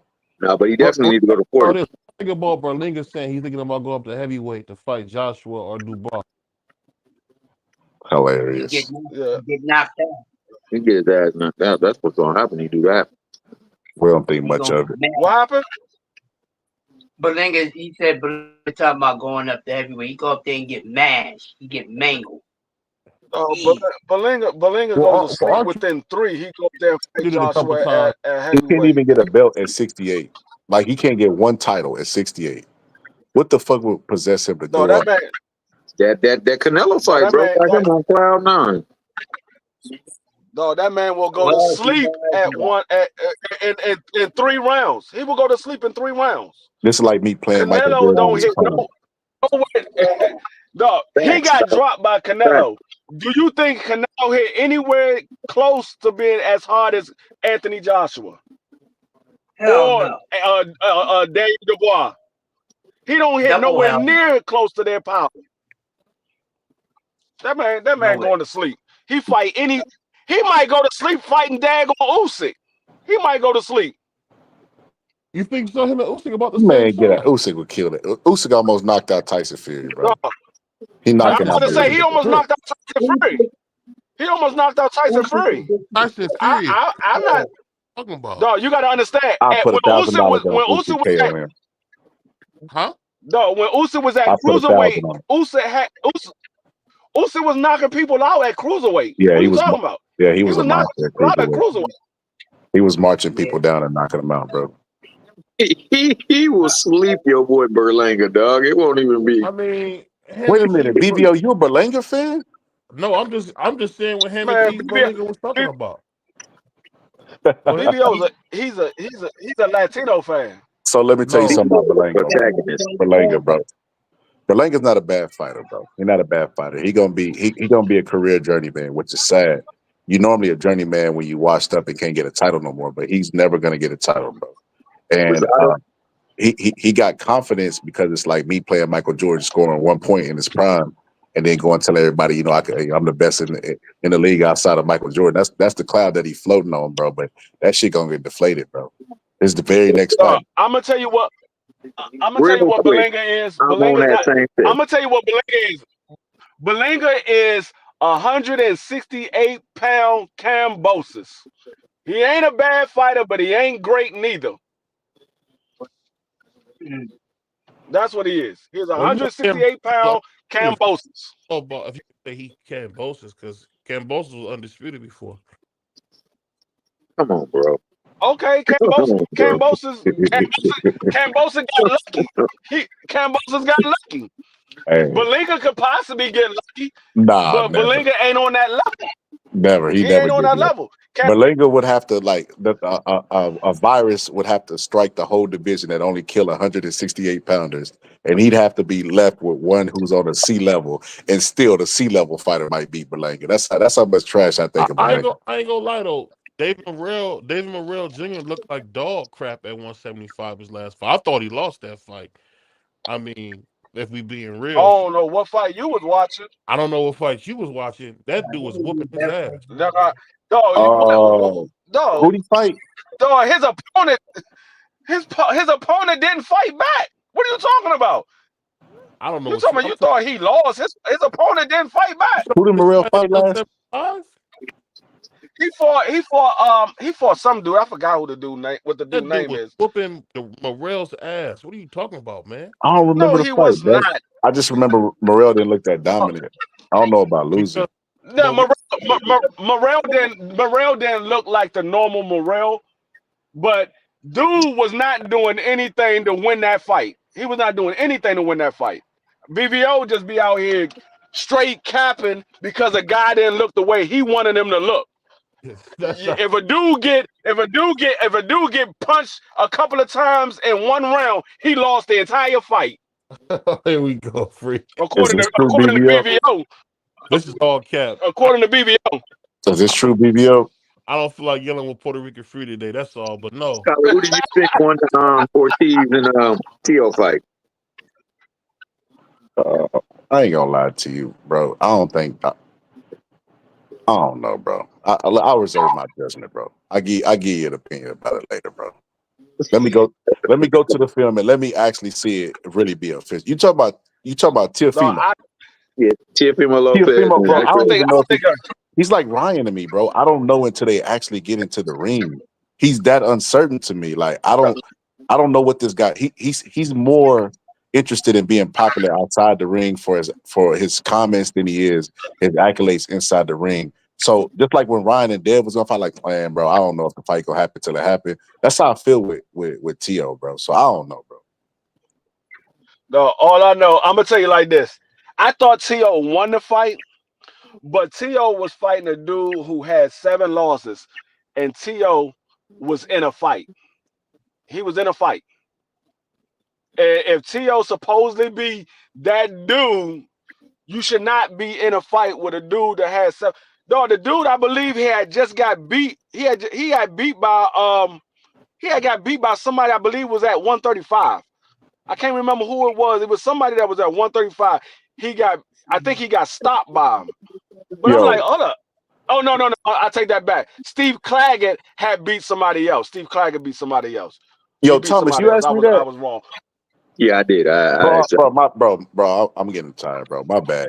You talk about Ortiz and Tio the sparring partner. Was he Lomachenko's sparring partner? Oh, yeah, oh Yeah, that one. now that fight, That fight was that fight was a draw. That that fight was a fight was draw. good, bro. Bro, I'm thinking you talking about an upcoming fight. That's how. Hey, I ain't gonna lie. That's BBO favorite fighter. I don't even look at that motherfucker. I don't know nothing about his comments.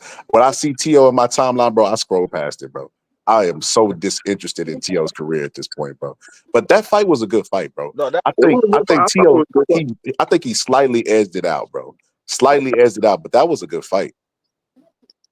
I mean, the I only thing thought will it was say a about draw. hold on 1 second, free. The only thing I will say about that fight is that you could see Ortiz was kind of turning T.O., frustrating him, and T.O. struggled to be first, and that was a fight that T.O. should have won a lot easier than he did. But you know, at the end of the day, he struggles to be first, and I don't know with T.O. It's like he's Dr. Jekyll, No, Mr. Hyde, and I okay. think hold on 1 second. I think All he right, got yeah, to I'm about to go down and check on this other one. I think he got to do a better job of being This more go. consistent. That's his big. Okay. That's T.O.'s problem, man. He got to be more consistent, man. He got a horrible thing of getting up for fights, and then, like you said, when he fought Steve Claggett, you know, he kind of came down to Steve's level, and that was. My bad, brother. I don't know. It is what it is. Still got to do a better job of being consistent, man. Shoot to my man, J.A. Dixon.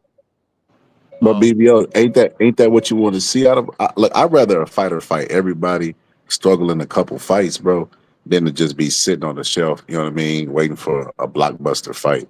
Like, Oh, so yeah.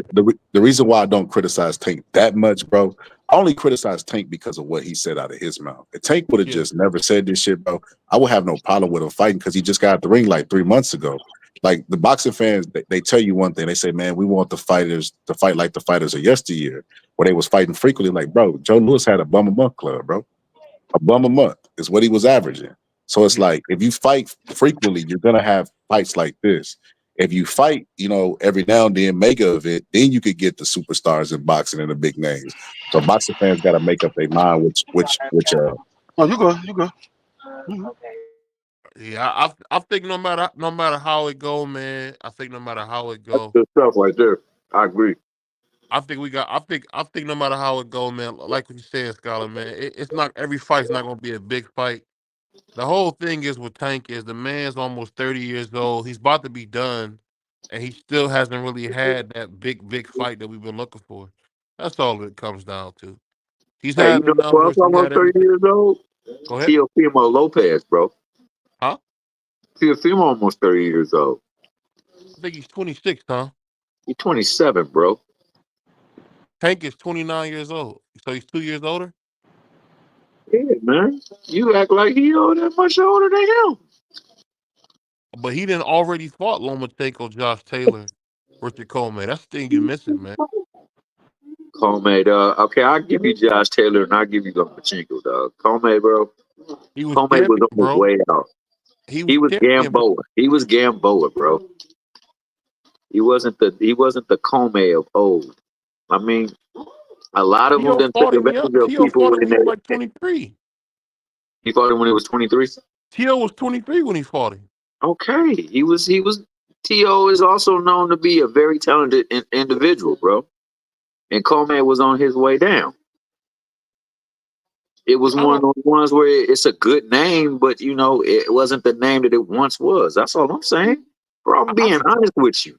can feel that. I'm just saying. It seemed like Tio fought guys when they were young. Like he fought Loma when Loma was still like still young or 29, 30.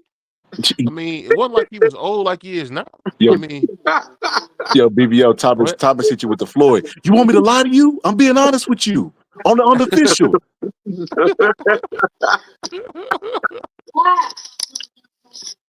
Hey, no matter how you put it, man. You know, boxing in general. I will say this though. I do commend Tank for getting a stay busy fight. I do commend him for that. My whole thing is this: I just want Tank to shut up. If you're not gonna fight these guys you put on your hit list, man, stop saying you're gonna do it, man. Stop it. Stop. You get our hopes up. It's almost like when you take a girl out to eat, you done took her to the roof Chris. Now it's time to get the panties. She talking about she on her period. Come on, bro. That's what our mouth is for, brother. That's what our mouth is for.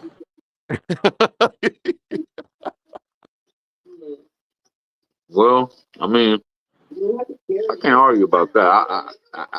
I'm holding him to what you said too. Yeah, bro, I don't think anybody that criticized Tank don't like Tank, bro. It's just like, damn, bro, it's gonna be kind of hard. Like if Tank retired today, bro, could we say Tank is one of the, the best lightweights of all time, bro? We couldn't, bro. Like we couldn't even argue. That shit would be laughable. We don't even have enough like you know what I mean, resume to bring, bro. Like the names that we talking about, I mean, maybe. Go ahead. I would never say Tank is the best lightweight of all time because he ain't fought there long enough for me to say he the best lightweight of all times. You talking about guys who had years of fighting at lightweight. Like Roberto Duran had what, like 70 fights at lightweight before he moved up.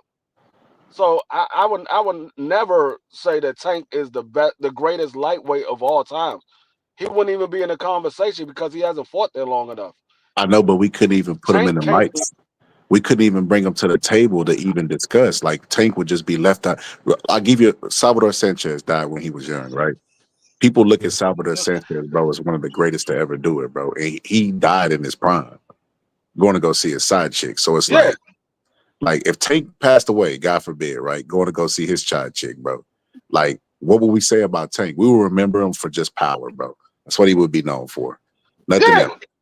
That's what he would be known for. He would be known for his power. He would be known for he was a huge pay-per-view star for such a small I don't guy. think that. Most small guys, but most small guys are not pay-per-view stars. I would say Tank gonna be remembered for being a dude who smashed the most Campbell soup tomato cans, man.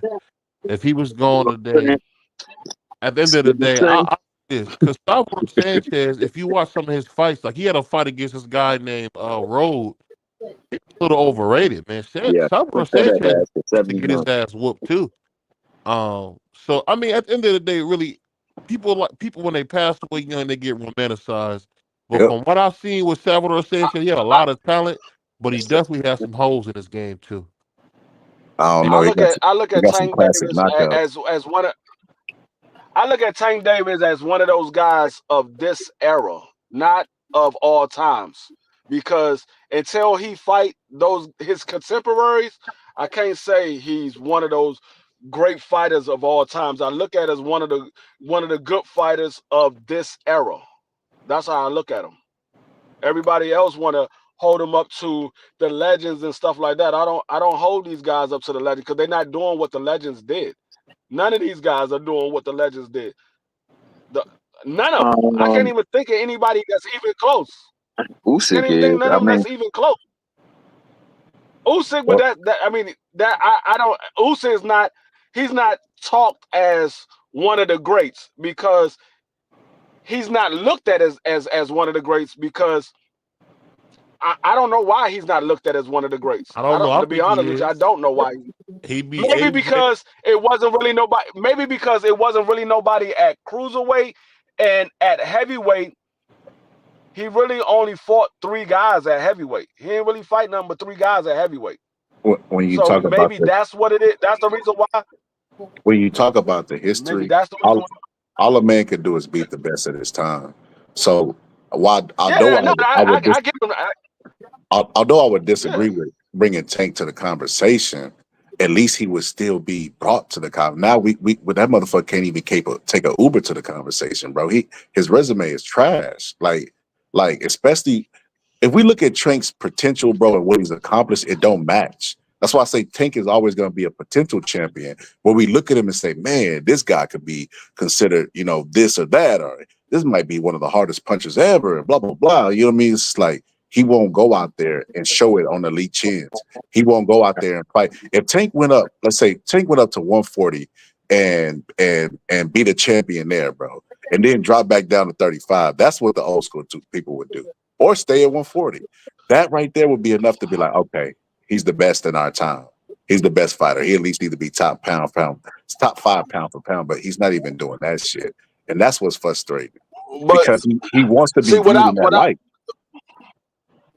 The reason why I don't look at Tank like that is because, like I told BBO many times before, we all know that Floyd was holding Tank back, and they was only putting him in the ring with certain fighters.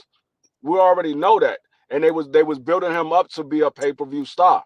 So I can't fault Tank for what happened in the first half of his career. I'm going by this half because he's in control of his fights. I can only go by what happens in this half because the first half he wasn't in control. He told everybody, "I didn't ask for none of these fights. I fought who they put in front of me," because he was somebody that came from the streets, and he did. Floyd and them got in his head and said, "Hey, we're gonna make you a pay-per-view star." So he saw the money coming in. He was like, "Shit, I'm gonna do whatever they tell me to do." So I'm not faulting him for that. I'm faulting him for what he does now, moving forward. Because after this Roach fight, if he ain't getting none of those other fights, then we could criticize him. But I'm not gonna go by what happened in the first half because he didn't have control of that. Yeah, well, Yeah. you definitely got to make a move to get those fights, bro, because this is just ain't cutting it, man. Like you said, you got so much potential, dog. It's time for you to tap that potential. Your Not trainer, only that though, but let me just say this about Tank. Tank is going to be remembered. He almost got to have every single advantage to take a fight. So I don't know. One thing about Tank, I want him to fight somebody straight up. Go to 140 and fight Well, straight hold up. up, We can't. Hold on 1 second. hold up. What? Free. Hold on. I think the thing that we missing is this. This dude Tank has never fought a guy straight up. Everything got a weight clause. Everything got this. He got that. I need to see Tank fight somebody head up, man to man, no weight clause, no nothing, straight up, man. I'm tired of these. I'm tired of No, the little tricks you they play. Go ahead. you said everything got a weight clause. You only know of 2 weight clauses. You only know of 2. But you know what What are the you problem talking with that? about? You know what the problem with that, D Free? We know of 2, bro, but Tank has never been in a 50-50 fight where we've seen a guy actually have a chance of beating him.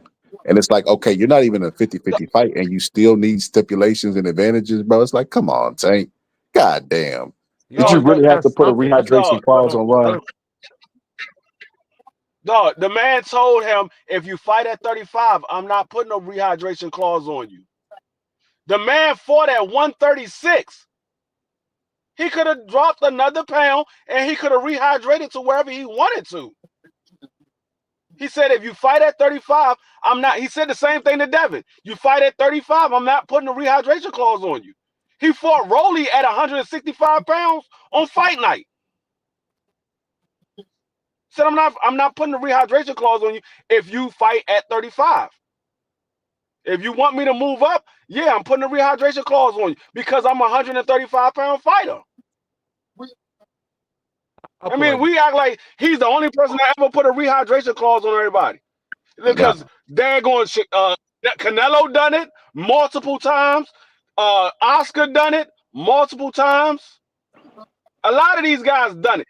And I told BVO before, a lot of these guys get put in the rehydration clause. We just don't never hear about it because they don't talk about it. And Mario Barrio was a perfect example because nobody knew about it until somebody asked him about the Ryan situation. And he said, I don't know why Ryan is crying about it. I was in a rehydration clause, but I never knew because I didn't cry about it. I signed the paperwork and we got the fight on.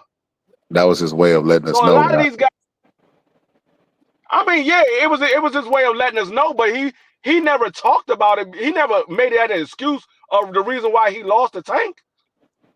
He never made it an excuse. He hit us with the Shaq. Well, Kobe. Well, Shaq was doing it too. Hey, that was wrong as hell too, dog.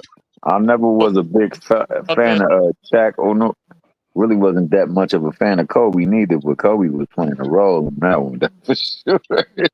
Hey, I tell you, and Shaq Yeah, had but yeah, I mean, it's just a lot of these guys. A lot of these guys do it. We just don't hear about it. But like I said, Tank told him, if we fight at 35, you will not be in a rehydration clause.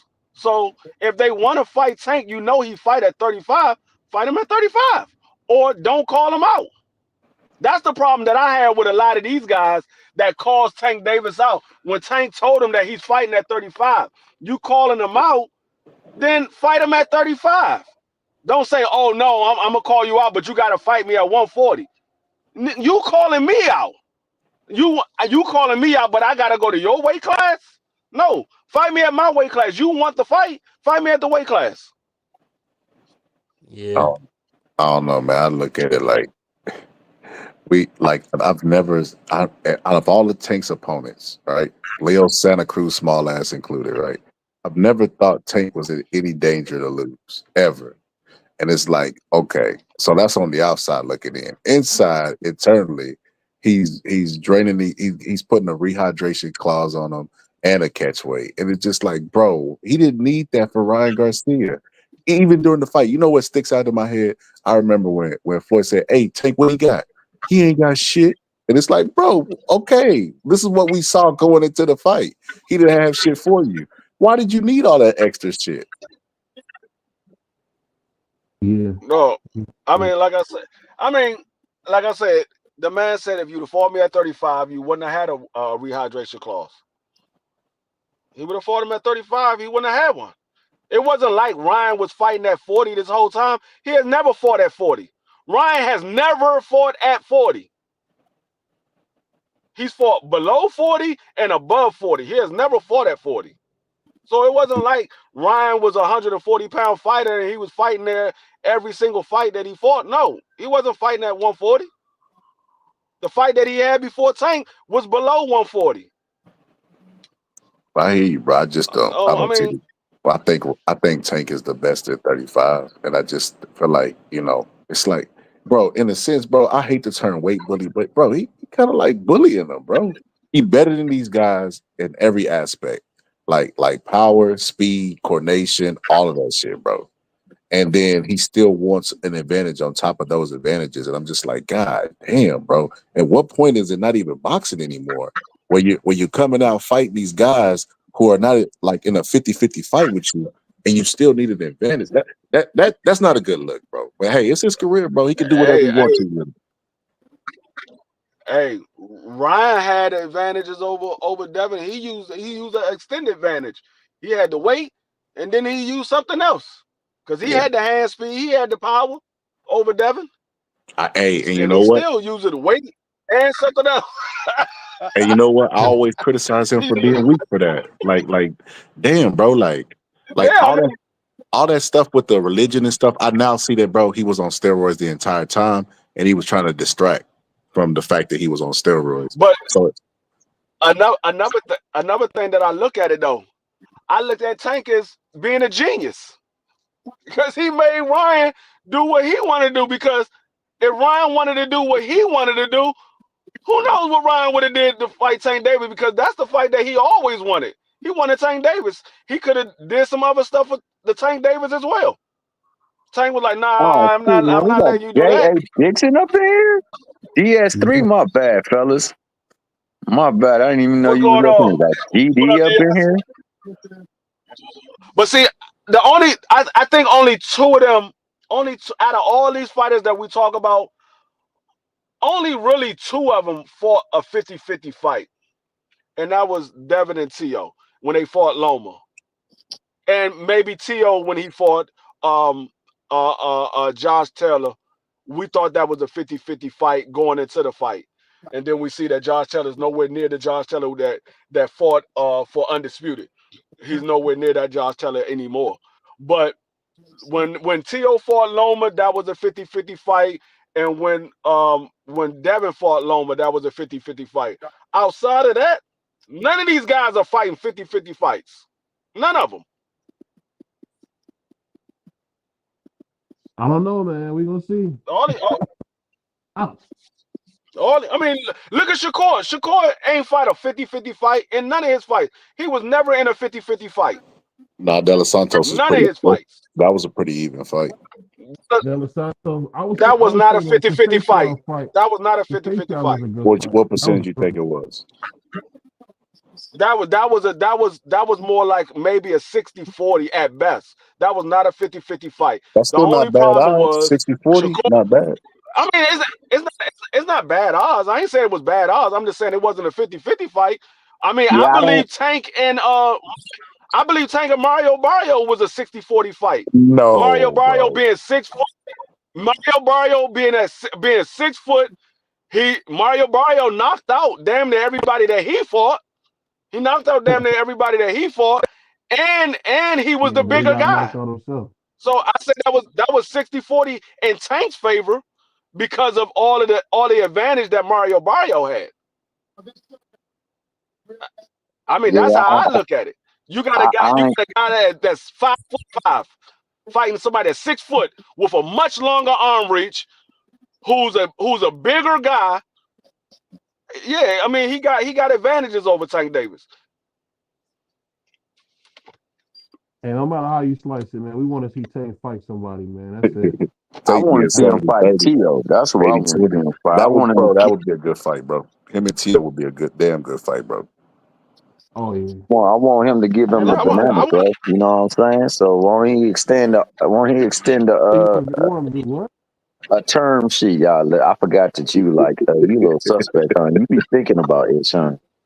You wild boy, man. I come from an era where we didn't think about men like we think about women, bro. So I forget. The pause game is for old niggas only. So what you talking about? Everybody that play the pause game is old. What are you talking about? You play the pause game, dog. You old, dog. I don't play the pause game. You know what the pause game is? Your boy said he got a banana for every monkey that want to fight, dog. So I'm just going by what your boy said. When you play the pause game, the person that's literally thinking about what you said is having homosexual thoughts. Nah, bro, that's not what it is, bro. Y'all be thinking too deep into it, bro. Yes, it is.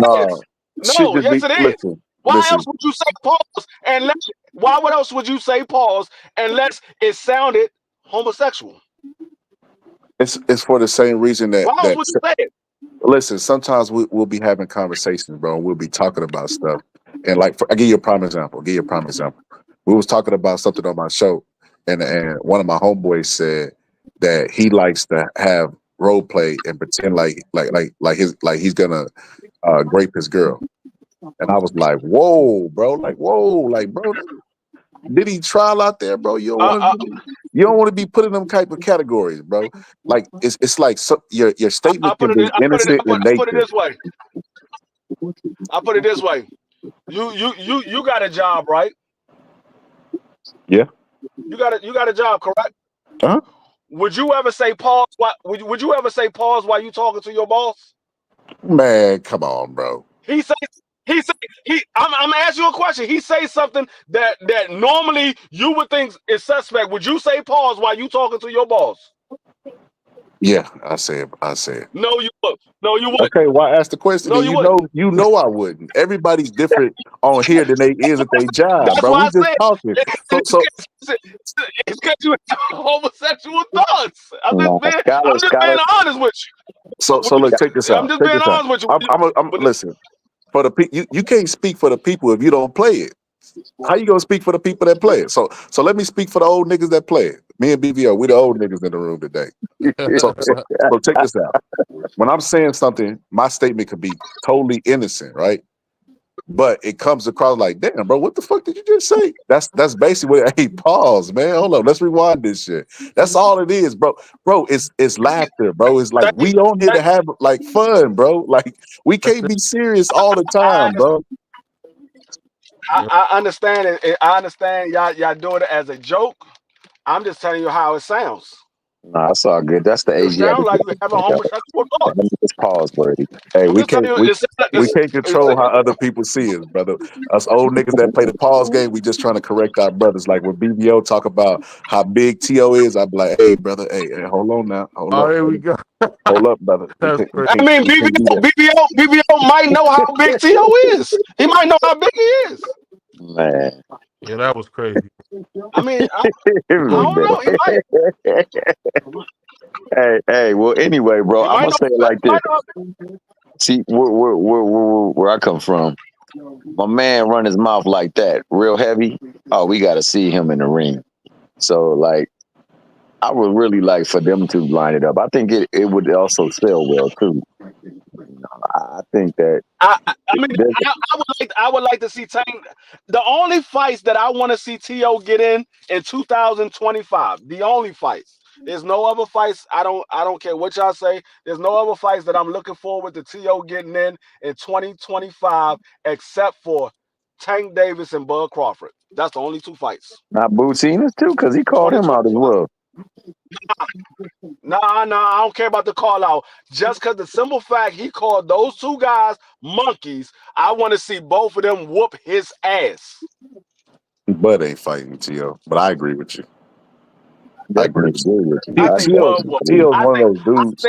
I think I'm gonna take it back to New York. I think Bud will murk T.O. in the daggone ring. You said Bud is one of those. I mean, T.O. is one of those dudes that do what? T.O.'s one of those dudes, bro. That you just he like the villain in the movie that just hope get what was coming to him. But I don't even see T.O. like getting in the ring because I think T.O. overestimates his value. Like you remember when T.O. was crying about purse bids and all this other stuff and how Top Rank was setting him up and he not getting enough money and all this stuff. And it's like, T.O., I want to tap him on the show like, brother, how much you think you worth out there in the streets? BVO can only buy so many tickets. So I think what gauged that for him was that Devin was claiming that he was getting over $1 million, and T.O. just recently said he ain't never got over $1 million in a fight. So I can't think of no fight outside the Loma fight. Loma and Taylor is the only two fights where he would have even got close to that. I agree with what you're saying. I'm just saying. The Taylor fight, he got exactly $1 million, and Loma, he wouldn't have got over $1 million because he was unknown at that time. Yeah, he was a champion, but he was unknown, and Loma wasn't even getting $1 million. No, Loma was the A side. He wasn't even getting $1 million in that fight. But you understand where he's coming from? Like 700,000. He feel like he more accomplished than any of the younger fighters. How they're making more money than I am, and now is Devin Haney making more money than me. But you know what? He got it's welcome to boxing, bro. You take the top pound for pound list. Those guys ain't the most paid. Jake Paul make more than probably 80-90% of the people on the top pound for pound list. Shit is a business, bro. I keep trying to tell y'all. Those damn belts don't mean nothing. Everybody keep thinking, oh, when I'm a champion, I'm gonna get paid. No, you're not. You're gonna get paid if the people want to see you. Oh yeah, I don't care how much of a champion you are. I disagree with that because you remember when Brian Norman Jr. Senior was talking about you can have a maximum and a minimum that you fight for when you become champion, and then you have more leverage in the negotiations when you got a belt. So I disagree with that. Yeah, you got more leverage, but that doesn't mean that you're gonna get paid all these daggone dollars. You might get paid a little more than what you know. But you ain't getting no millions when you get a championship unless you got a championship. I don't want to give you. I don't want to give you. If they want to give you millions, yeah, they want to give you. Your name still got Just went rave on it. Hey Jay, that's what my man Boxing Scholar been talking about. He said, you don't want to hear no yak until that bad boy is signed. Your name still got to ring bells in order for you to get bailed like that. Because look at Brian Norman now. Right now. He's in a fight right now. He was supposed to be like we don't know what's going to go like we don't know if he got injured. He hurt his hand injured like that. So we don't know if he's going to go through or not. We don't know. But from the looks of it, he was only getting $400,000. He was only getting $400,000 for that fight. Yo, D Free, I don't know if that's your audio or mine, bro, but that shit sound horrible. Yeah, you're gonna have to go out and come back in.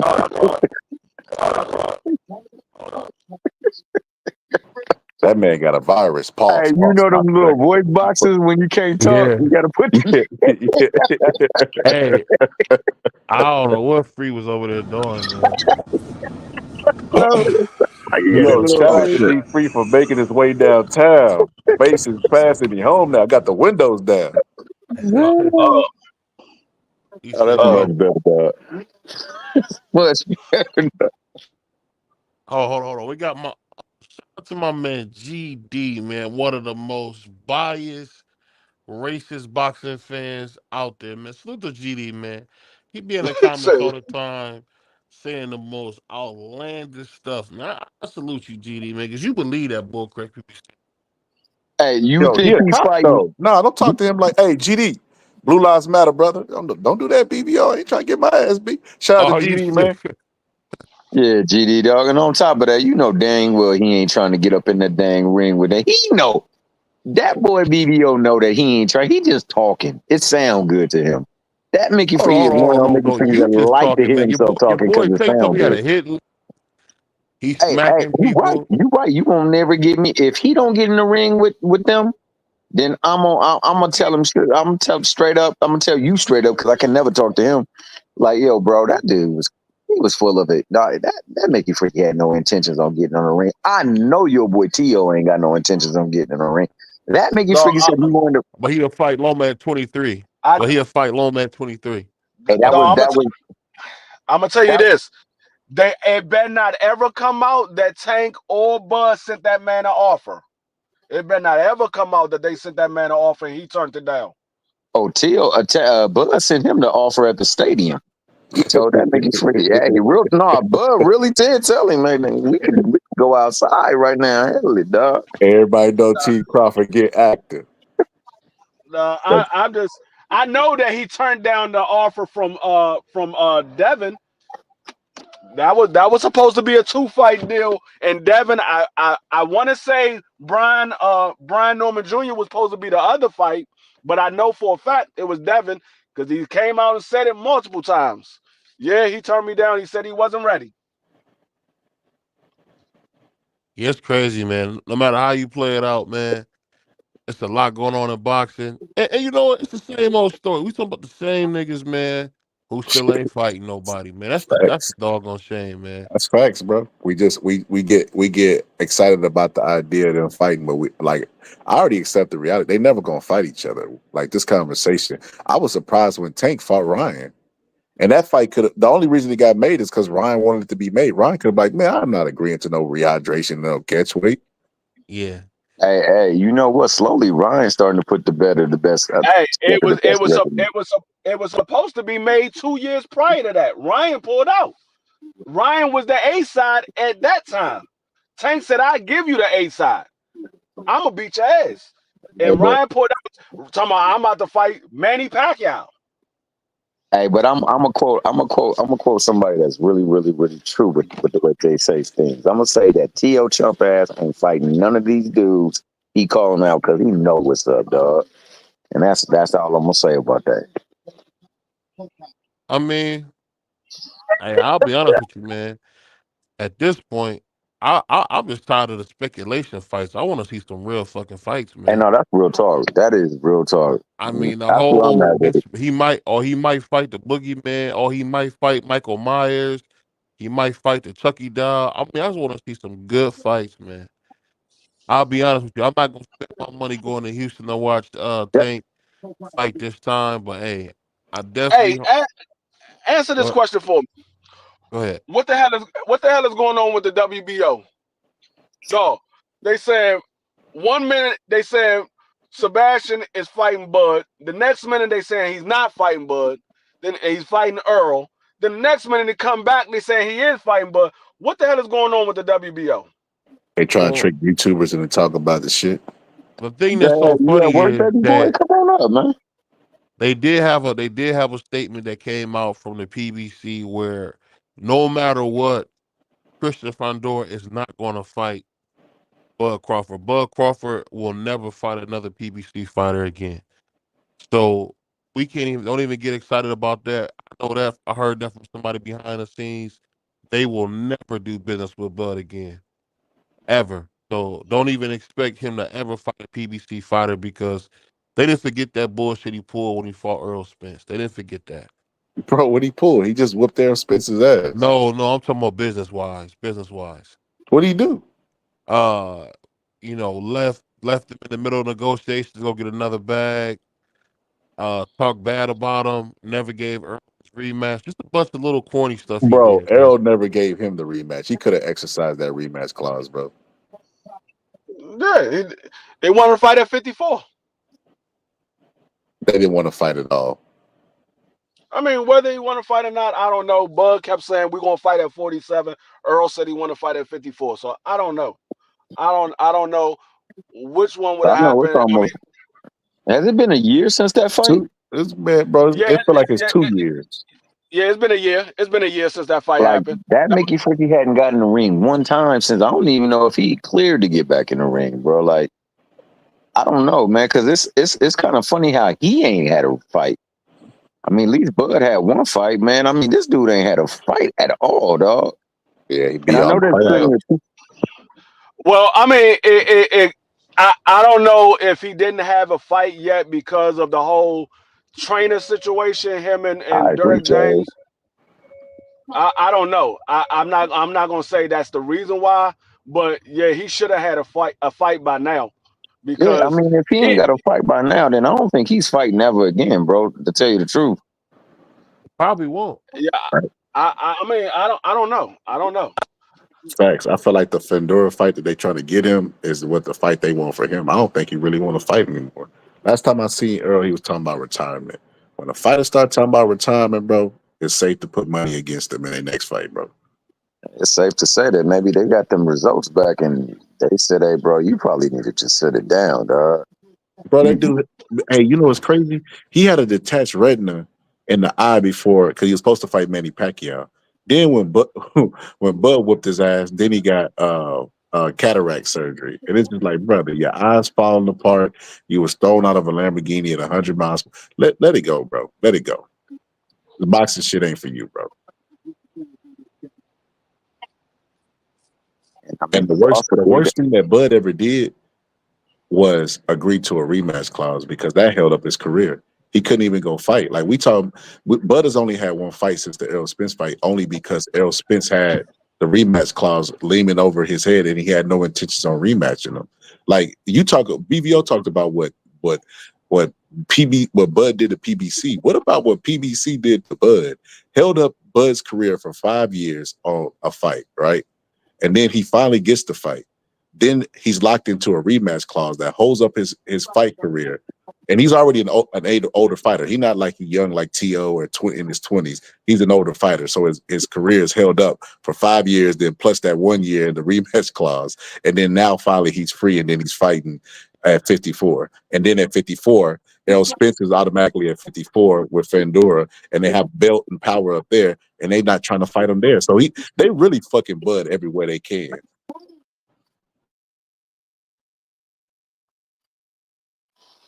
man, it's just like you said, bro. I don't know how things played out with the way that agreement all came about and the things that transpired since, but I just know that Bud ain't been active and that nigga Spence has been a ghost. Like I don't see him ever getting back in the ring because they didn't had him hop in the ring like it was gonna happen with Fundora. Fundora done fought some other folks since then, about to get another fight going on, and then Spence, you don't hear nothing of him. So I don't know, man. And the way he looked in that ring, going into the ring and in the ring, it just didn't look like it didn't look like he possibly should be fighting again. I mean, it could have been so many things that they said. I ain't gonna take nothing away from Bud, but man, yo, why you not in the ring? It's a loss. Get back up in the ring. And he ain't got back in the ring, so I'm thinking that they concerned for him and they not letting him back in the ring. I was concerned when I seen this fight against Danny, bro. And this is why I was trying to tell people. A bunch of Errol Spence fans used to argue with me about that. I said, bro, the man was thrown out of the car and hit concrete at 100-something miles per hour, bro. And you want him to go back into the ring and get hit to the head. And you think that he's going to be the exact same fighter, then you believe in superhumans, bro. Because, like, if you go look at the pictures of him in the hospital, bro, the man talked about he lost his memory. He don't even remember the shit. He was missing his teeth. And it's just like, bro, you think that man's going to get in there and be exactly who he was before the wreck? It's like, bro, this don't even make any sense. But when Bud got in there and dismantled him, it's just what you just said, bro.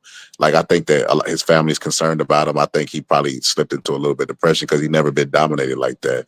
These fighters got frail egos, believe it or not. That's why Devin Haney ain't been back in the ring. But he's never been dominated like that before. Oh, I thought he was still on suspension. He off suspension? He might be on because I know when you get concussion now, they put you on a protocol And you gotta prove that. So I don't know. I did see him do an But interview. no, I agree with what you're saying. Though I know his ego is bruised.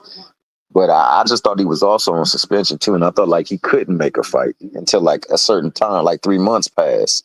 He might be. You might be right. I still don't see him after 3 months again.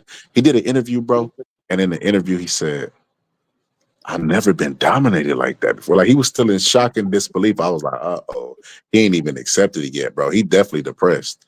And then we see Devin Haney, bro, like how he look. But he always ballooned up in between fights anyway. But he just looked like a dark cloud. It's just Yeah. No, his face never was puffy like that though. Like his face is so much fuller now. So yeah, I don't know. I think you may be spot on with that damn depression stuff. I mean, it was a really bad look, man. Because I don't know what the fudge was on the back of that fool's shorts, but it did look like it was some. It looked like he beat the sheep dip out of that. He really does. I just hope that ain't what the case. I hope it was some chocolate. Yeah, it looked like it was. Man, I had to drink me some coffee and wake up, BVO. BVO being sleepy made me sleepy, man. I'm over here. My boy TH asking me a question about a fight that already happened. I'm like, hey, I can see it being a good fight. So how fucking sleepy I am, man. But I'm for the stretch, man. I drank me some coffee because we finna do the pro black talk, BVO. BVO, how you title this pro black talk and we over here talking about some boxing, man? And how you gonna have a pro black conversation without inviting T.O.? Oh, BVO, wow. You done checked out again? I hear you fell breathing asleep heavy. Again. Damn, BVO done fell asleep again. My man is over there breathing heavy. Yo, from now on, if we have pro black conversation, we gotta at least invite an expert like T.O. in, or at least what's his name? Caleb playing a FBA. Yo, hey Jeff, hey, what's up, Gregory Park? I'm gonna put the link back in there. Your brothers, come up, man. Come on up. Cause Jay, you be cooking in the chat, bro. I ain't gonna lie to you, bro. You be cooking. But I agree with what you said, though, bro. I think that it looked. Yo, BBO on the monitor, bro. What the fuck is that? BBO in the hospital? Oh, that's what's going on. That's what's going on. My man getting that cholesterol check. I already know what BBO did. He played like he's sick, so he can go get a free hospital meal. Hold on, Scholar. Hold on, Scholar, man. Yogi Bear, you and Pimp, man, both ain't gonna see him out of the road. Is that the avalanche, dog? You doing the most. Yeah, BBO, get up off the grave. Shit wrong with you, bro. Hey, man, yo is at the house chilling, man. BBO, you like the person that come into America doing that fake fall down the stairs shit so you get a free hospital bill. Stop that, bro. Cut that shit out, BBO. Hey, knock it off, bro. Hey, man. I put it like this, man. Shout out to my man, Boxing Scholar. He's feeling a little better. He just got done with his, like I said, he's got done with that Diddy stuff, man. So don't be too hard on him, man. He going. Nah, say your prayers, brother. I fled as soon as they read Diddy House, brother. I went to Russia. They ain't finna catch me. What's going on, GP? What's up, fellas? What's up with you, GP? Shit, just waking up. hey, you and your boy BBO both, dog. I heard. You waking up so BBO can get to sleep, brother. You dozed off on him, B? My man said that nigga was wrestling rappers, and another said he was over there dreaming, eating food. Hey, that be Crush, man, eating his Oreos, man, before he get done, He always be wrestling rappers. But I put like this, man. We be out here grinding, man, trying to get these, people don't, this the part of YouTube people don't see when we out grinding, man, getting the content out there to y'all, man. Trying to get it out there, man, because, hey, I got a life. We all got lives, man. I be tired as hell doing these. Hey, it's a lot of work, BBO. I'm tired now. I might go live after I get through cooking over here. Hey. BBO took all my good years. He's selfish, man. He took all my good years. Now I got to give my bad years to my show. Man, selfish. Y'all remember that. And, I ain't gonna lie, man. Shout out to my man, Scholar, that actually got me talking about other stuff than just boxing, man. So, salute to you on that, bro. But you didn't invite Caleb Plant. How you gonna have pro pro-black talk without Caleb playing, brother. Hey, we not bringing Elvis. Cause you know, as soon as somebody touches girl, he want to fight. Hey, that man's known for slapping the motherfucker, bro. We gotta, you gotta get Caleb playing out here, bro, so I can troll him in the chat. Hey man, you know I'm gonna what's pull so up. funny? You know what I'm gonna do? If you ever interview him, I'm gonna pull up with another YouTuber's name to make him want to slap the shit out of them. I'm gonna pull up with like Showbiz Icon. I'm like, man, fuck Caleb Plant. I'm gonna put something like that. So he's like, who's that? Showbiz? You know Caleb Plant, man. Caleb Plant, old school, man. He like to do it on a what's that the 5 Heartbeats, man. Every night I gotta prove my love. Every night I gotta prove my love. That's hilarious. Hey, That's you know a what's funny? classic His right wife's there. not even that bad, man. I mean, golly, she like basic. He be about to. Hey, this BBO talking. You know that black man don't play, bro, about that black woman, bro. He a real FBA, bro. He gonna come for you, BBO. Hey, man, send her back to the fields, man. Ain't nobody Shit. Hey, this No, ain't that's got nothing real to do with talk. the scholar. I didn't see that. J.A. said that your boy Hanny was skipping the part, the presser, and went to celebrate eating the cake in the dark. I didn't even see that, though. Was that actually happened? I don't know. Man, you know J.A., man, he be over there smoking that K too, man. I don't know what he's talking about. ES3, baby boy, you at work, man? You free? Come on up. Man, Yo, BBO, you finna get a phone call. You gonna get that phone call like that dude from Taken. I will find you. He gonna hear you talk about his girl, bro. It ain't gonna be nice, bro. I will find You and Jamal gonna have something in common, bro. Left cheek, right cheek, what we gonna call y'all. Hey, I put it like this though, man. He couldn't have slapped me like that. It would have been a body in that vestibule, man. He slapped me like that.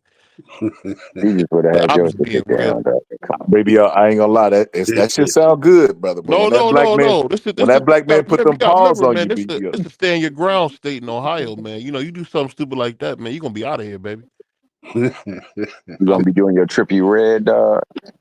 I'm just telling you, man.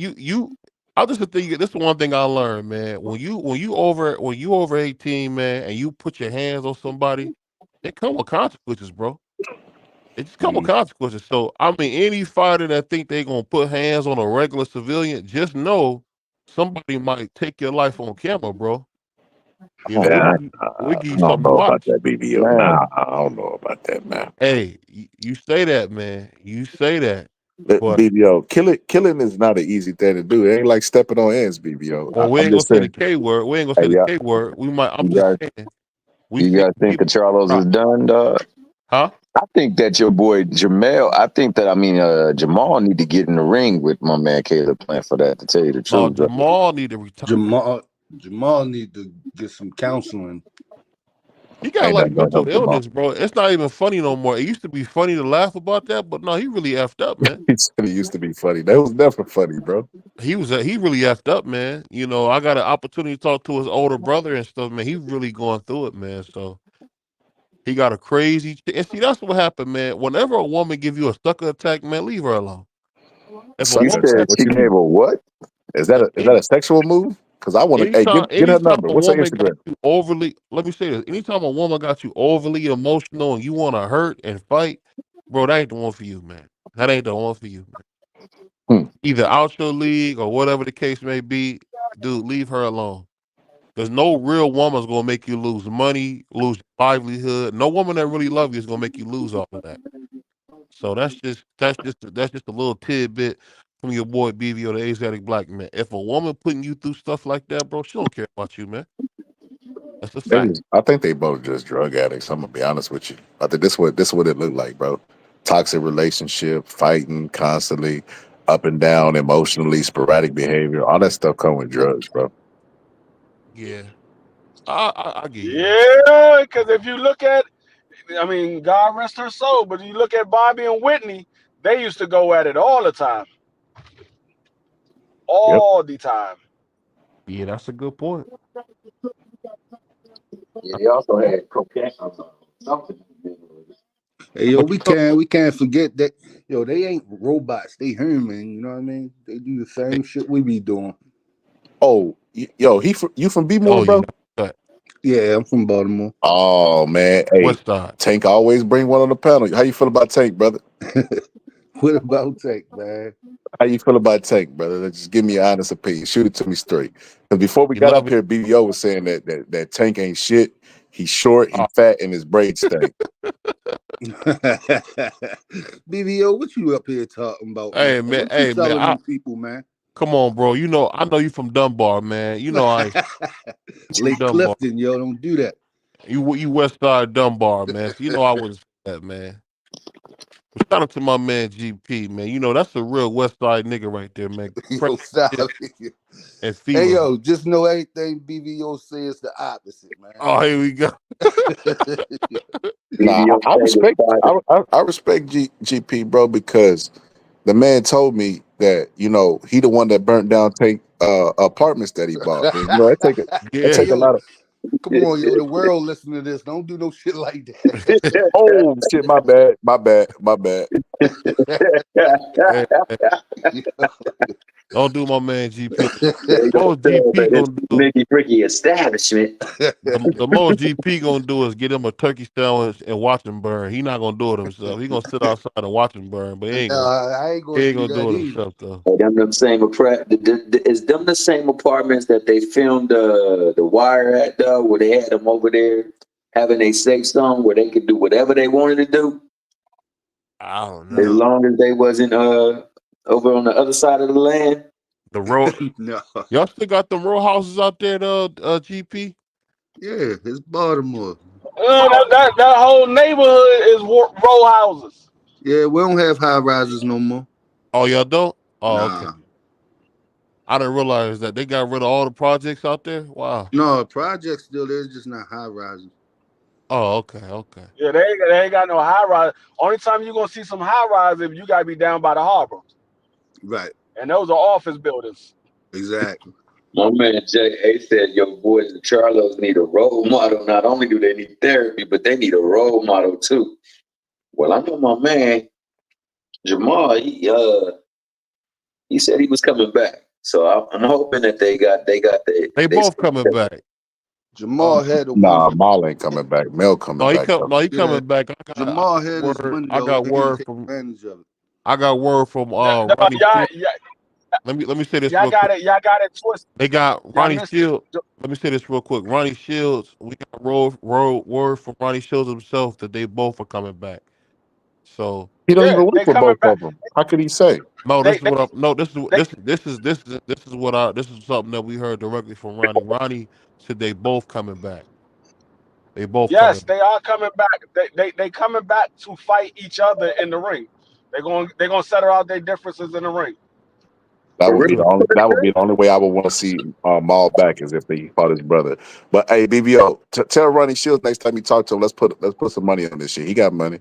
He training I fighters. put it like this though because I was trying to get a David Morrell interview, and it didn't know it ain't gonna work out because I don't speak Spanish well enough to talk to him and talk to the audience. But But you got D Free on here, bro. What the he don't speak a lick of Spanish, man. I don't speak Spanish.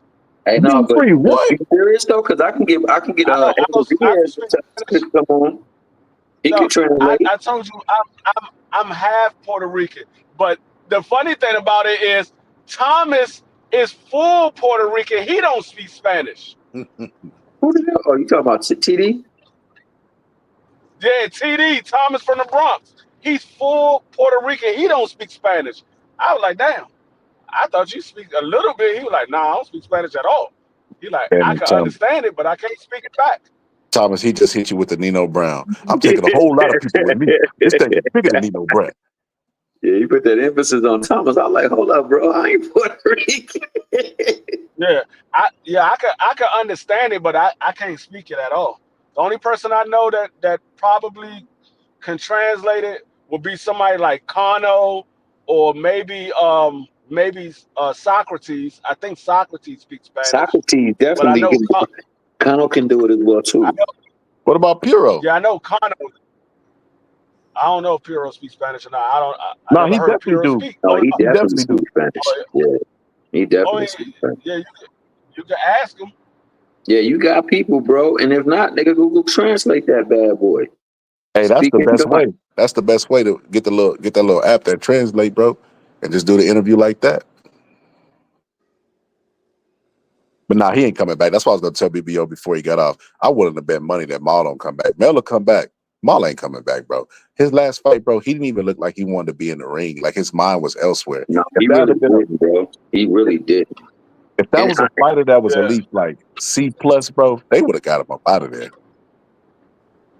Yeah, if that was the old Maul, man, Jose Benavidez would have been gone. Yeah, He'd have been dog. gone within 5. Likewise, like he said, if that would have been like if Benavidez would have been the old Benavidez, he probably would have been able to get him up out of there. Facts. If either one of them fighters was the fighter of old, they would have stopped the other. Yeah. Because he Jamal definitely did look like he wasn't wanted to be in that himself. room. It almost looked like he was about to have an Oliver McCall situation up in that bad boy, man. He Facts, just didn't bro. look right. Just looking around. I knew. Go ahead. I was gonna say he was just looking around like spaced out and stuff. You're like, bro, it's almost like you wanted to remind him, like, bro, you know you're in a fight, right? He just didn't want to. He was just going through the motions, bro. And look, it's like Yeah. some days you don't feel like going to work and you go, bro, but you just like on autopilot. You don't want to be there. That's what he looked like. Yeah. I mean, I knew something was wrong when I saw the press conference. I was like, hold up, Maul ain't even talking shit like he normally do. I'm like, this ain't gonna go. This ain't gonna go the way I expected to go. The Like video Maul was conference he was a little too nice. Now I can understand Maul being nice with Benavidez because they got history. It ain't like they ain't got no history. Like they literally got history. Yeah, I saw the skills for Mel. The skills was still there, but the killer wasn't in the ring. Like, man, he supposed to took Yo out. Nah, that's a fact, GP. The skills was there, but like Scarlett said, bro, like my Like, man was like he looking wanted to hug around. him. Like he wanted Was to hug. He didn't want to hurt him. Like, Yeah. yo, you're in a fight.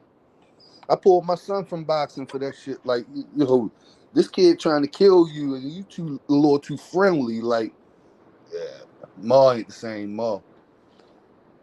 Yeah, he don't have the heart for it no more. And he said that. I think he did some type of little interview on IG or something, and he was like, man, my heart not in it no more.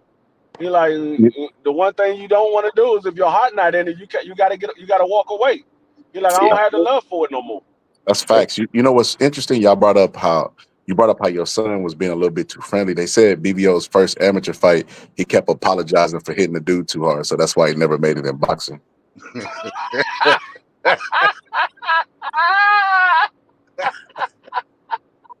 My bad.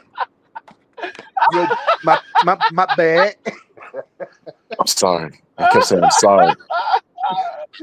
Said I believe my that bad. too, because that Mickey Freaky said he went into somebody else's house and apologized for being in there. It's like, Yeah, he don't know how he got there. That shit's hilarious. Let me stop clapping on BBO, man. That's my homie. I've been sitting shots at him all day. Let me stop. That's so funny, though. He said, like, oh, my bad. I don't even know how we got here. He said he had pantyhose over his head and everything. Like, yeah, I don't know how I got here, dog. I had a bad dream, dog. Well, just let me get on out here. Everything be cool. That's hilarious. Bro, that's hilarious because I could imagine being the guy who caught a kid in my house with some pantyhose on his head and be like, I don't even know how I got it. This ain't my house. Hey, that's probably why he was able to walk out there. He lucky he didn't get old man Willie Manchester on that ass, boy, because it could have easily went south. Facts, bro. It could have easily, because that nigga looked like he was big as a kid, dog. It looked like he was no damn 15 or however he said he was. But going back to what you said though, man. I mean, you can't be in a fight where, I mean, in a sport where violence is necessary for you to do well in there and to succeed, and then you don't have that urge to do it. And like you clearly could see in that ring, like he was despondent. He didn't want to be there. He looked like he didn't even want to fully carry out. Because I mean, hell, he could have sparked him, like you said. But likewise, if Benavidez would have been healthy, and the same Benavidez before he got shot, he could have sparked him because he wasn't there. And like, I don't know what's going on. I don't know what's going on with them they've always been like too damn emotional for me. Right. And I think that like now it's really bad because it's starting to spill over into the fight. And that I can never unsee the Oliver McCall incident. The man was winning the fight and then he just had a nervous breakdown. Stopped fighting and then he just started crying. And I mean that was wild. I never saw something like that before in my life. Yeah, well, the one thing I give Oliver McCall though, he had a chin because Lennox Lewis hit him with a clean shot when he turned his back, and he ain't buckle. He was like, man, leave me alone. I don't want to fight no more. He looked like a dude in school, and they made him fight, and he got beat up, and he was like, I don't want to fight no more. Yeah, I just don't want to fight no more. Tyson said spinal. Bro, I remember I looked at the post fight because I always wanted to know like what was his reasoning for doing that. And he was like, when Sugar Ray let her do it, it's okay. But when I do it, I got a problem. It's like, nigga, to what? Yeah, he was just completely out of it. People said he had a nervous breakdown, bro. I'm gonna be honest with you, bro. Y'all go look at Oliver McCall versus Lennox Lewis 1, and you look at that fight before. Emmanuel Stewart in his corner and he's crying, bro. Oliver McCall said this, and this is he actually said this in the interview. He said that he cried before fights because he had to psych himself up that this dude is trying to take food out of his family's mouth, and he did something to his mom. Like he had to invent some shit, like to look at them like an enemy. And I think after he beat Lennox Lewis, he didn't have an element of surprise anymore. And Emmanuel Stewart was in Lennox Lewis' corner, so it kind of took his confidence. And I don't think he thought he could beat Lennox Lewis, so he just looked for a way out.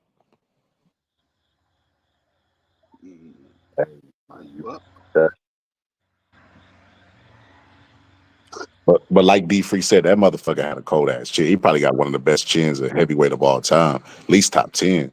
Cause yeah, that motherfucker had a granite chin. Like, and you know, it just goes to show you, bro, like how much of the game is mental. With that same chin, bro, he got his guard down, getting hit by Lennox Lewis, and still don't get knocked out. Imagine if he put some fucking effort into that fight, he probably could beat Lennox Lewis again.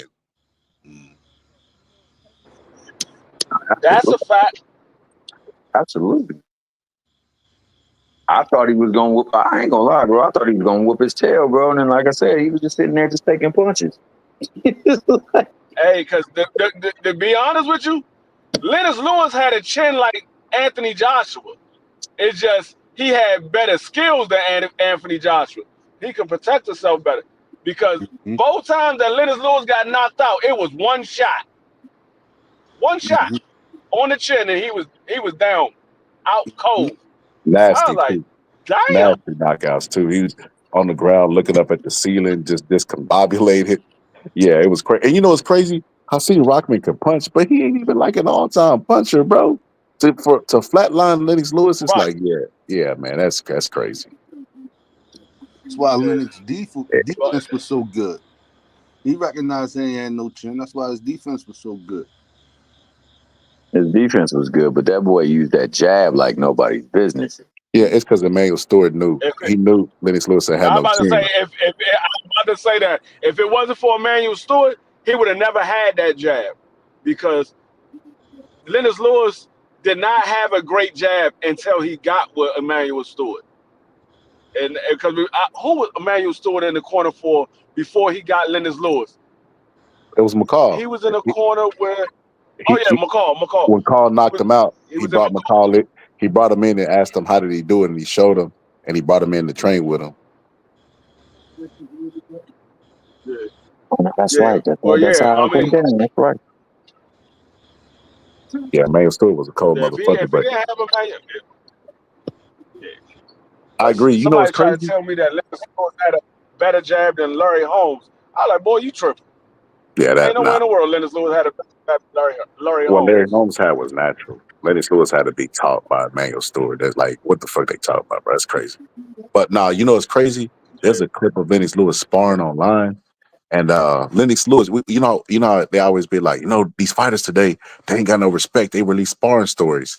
Well, Jeremy Williams knocked out Lennox Lewis in sparring, bro, and he leaked it to the press. or either knocked him down or he dominated him in the sparring session. And Lennox Lewis and Emmanuel Stewart found out that it was him that was leaking it to the press, and they got mad at him. And what they did is had the press come, and then Lennox Lewis sparred him, but he went all out that day. He beat the shit out of Jeremy Williams, and then they sent Jeremy Williams on his way after they beat him up, bro. They just made sure the press was there so they can kill any doubts that he was getting beat up or knocked down. So he was about to fight Holyfield. And I just think that's crazy, bro. It's like shit changed, but it really stayed the same, bro. No, that's a fact. That's a fact. I'll say also, man, like with the jab, going back to, that jab that my man Larry Holmes had, he had a very jab too. His jab was multifaceted. He just didn't just throw a jab for specific reasons. He had a jab that he would throw as he would step. He had that step jab. He had that pivot jab. He had that one where you back off of your jab. That dude jab just was serious. And, he could hit you from any angle with that thing, man. Larry Holmes, man, a lot of people don't give Larry Holmes the proper respect he deserved. Man, that dude was he was fierce. I knew Larry Holmes' jab was nasty when Muhammad Ali said, "Nah, Larry Holmes' jab better than mine." When Muhammad Ali said that, I was like, "Oh yeah, Larry Holmes, his jab is nasty." I was like, crazy work. Because I had to do a debate on Larry Holmes. It was Larry Holmes versus Lennox Lewis. I was doing a debate, and I was looking at all the old interviews, all the old articles, and I came back on an interview that Muhammad Ali said that Larry Holmes' jab was better than his. And I was like, I'm sitting there looking at it, and I look, and Larry Holmes, his jab was better because he had different variations of the jab. Muhammad Ali just had that quick flicking jab. He just had that quick flicking jab. But Larry Holmes had different variations. And I was like, God damn, his jab is nasty. Because Larry Holmes could knock you out with the jab. He ain't had to throw another punch. He could knock you out just with the jab. Oh shit! That BBO coming back from the BBO out there with them prostitutes. Somebody walking down the street drunk. All over where you at? I don't know. Where I'm at, somebody walking down the street. Early in the morning. Yo, GP, where you at on Peach Street? You better go buy some pussy, man. I thought Diddy broke out of jail or something. I didn't know what the hell that was. All you heard, bad boy. But nah, that's crazy, man. This early, bro, somebody drunk? That's crazy. That's crazy work right there. What you got going on over there in Baltimore? How y'all say Baltimore? Hey, BMO, I'm not too far from BMO where I stay at right now. No, I go over there. Every time I go over there, I'm like, man, this whole goddamn area look like the hood. The only way you know you're not in the hood, you gotta go like BMO County. If you in the city of Baltimore, dog, that whole city is hood. I don't care. You can't show me a good part of Baltimore City. I done been all around Baltimore City. I ain't seen a good part yet. That whole, I'd be scared I'd be a little nervous walking down the street in any part of Baltimore.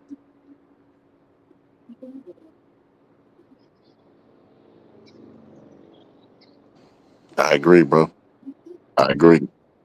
And I ain't gonna lie, every time somebody tell me they from B-More and they join the panel, I just double check, make sure my wallet is where it needs to be.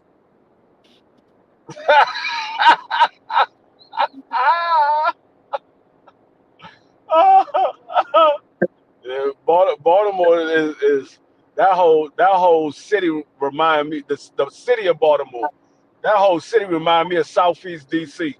I ain't seen a good part of Baltimore yet unless I go to Baltimore County. You tell me you live in the city, I'm like, yeah, your ass in the hood. Because you could be in a nice ass house. 2 doors down is like 3 abandoned houses. They all boarded up. I'm like, damn. You got this nice ass house right here, and then you got these boarded up houses 2 doors down. Hey, I appreciate y'all, man. I'm finna go start the live, man. I appreciate y'all. Yeah, y'all. I'm about to shut this joint down now because All I'm right, headed then, to the Charlie. house. All right, then, Frizzle. All right, man. All right, peace.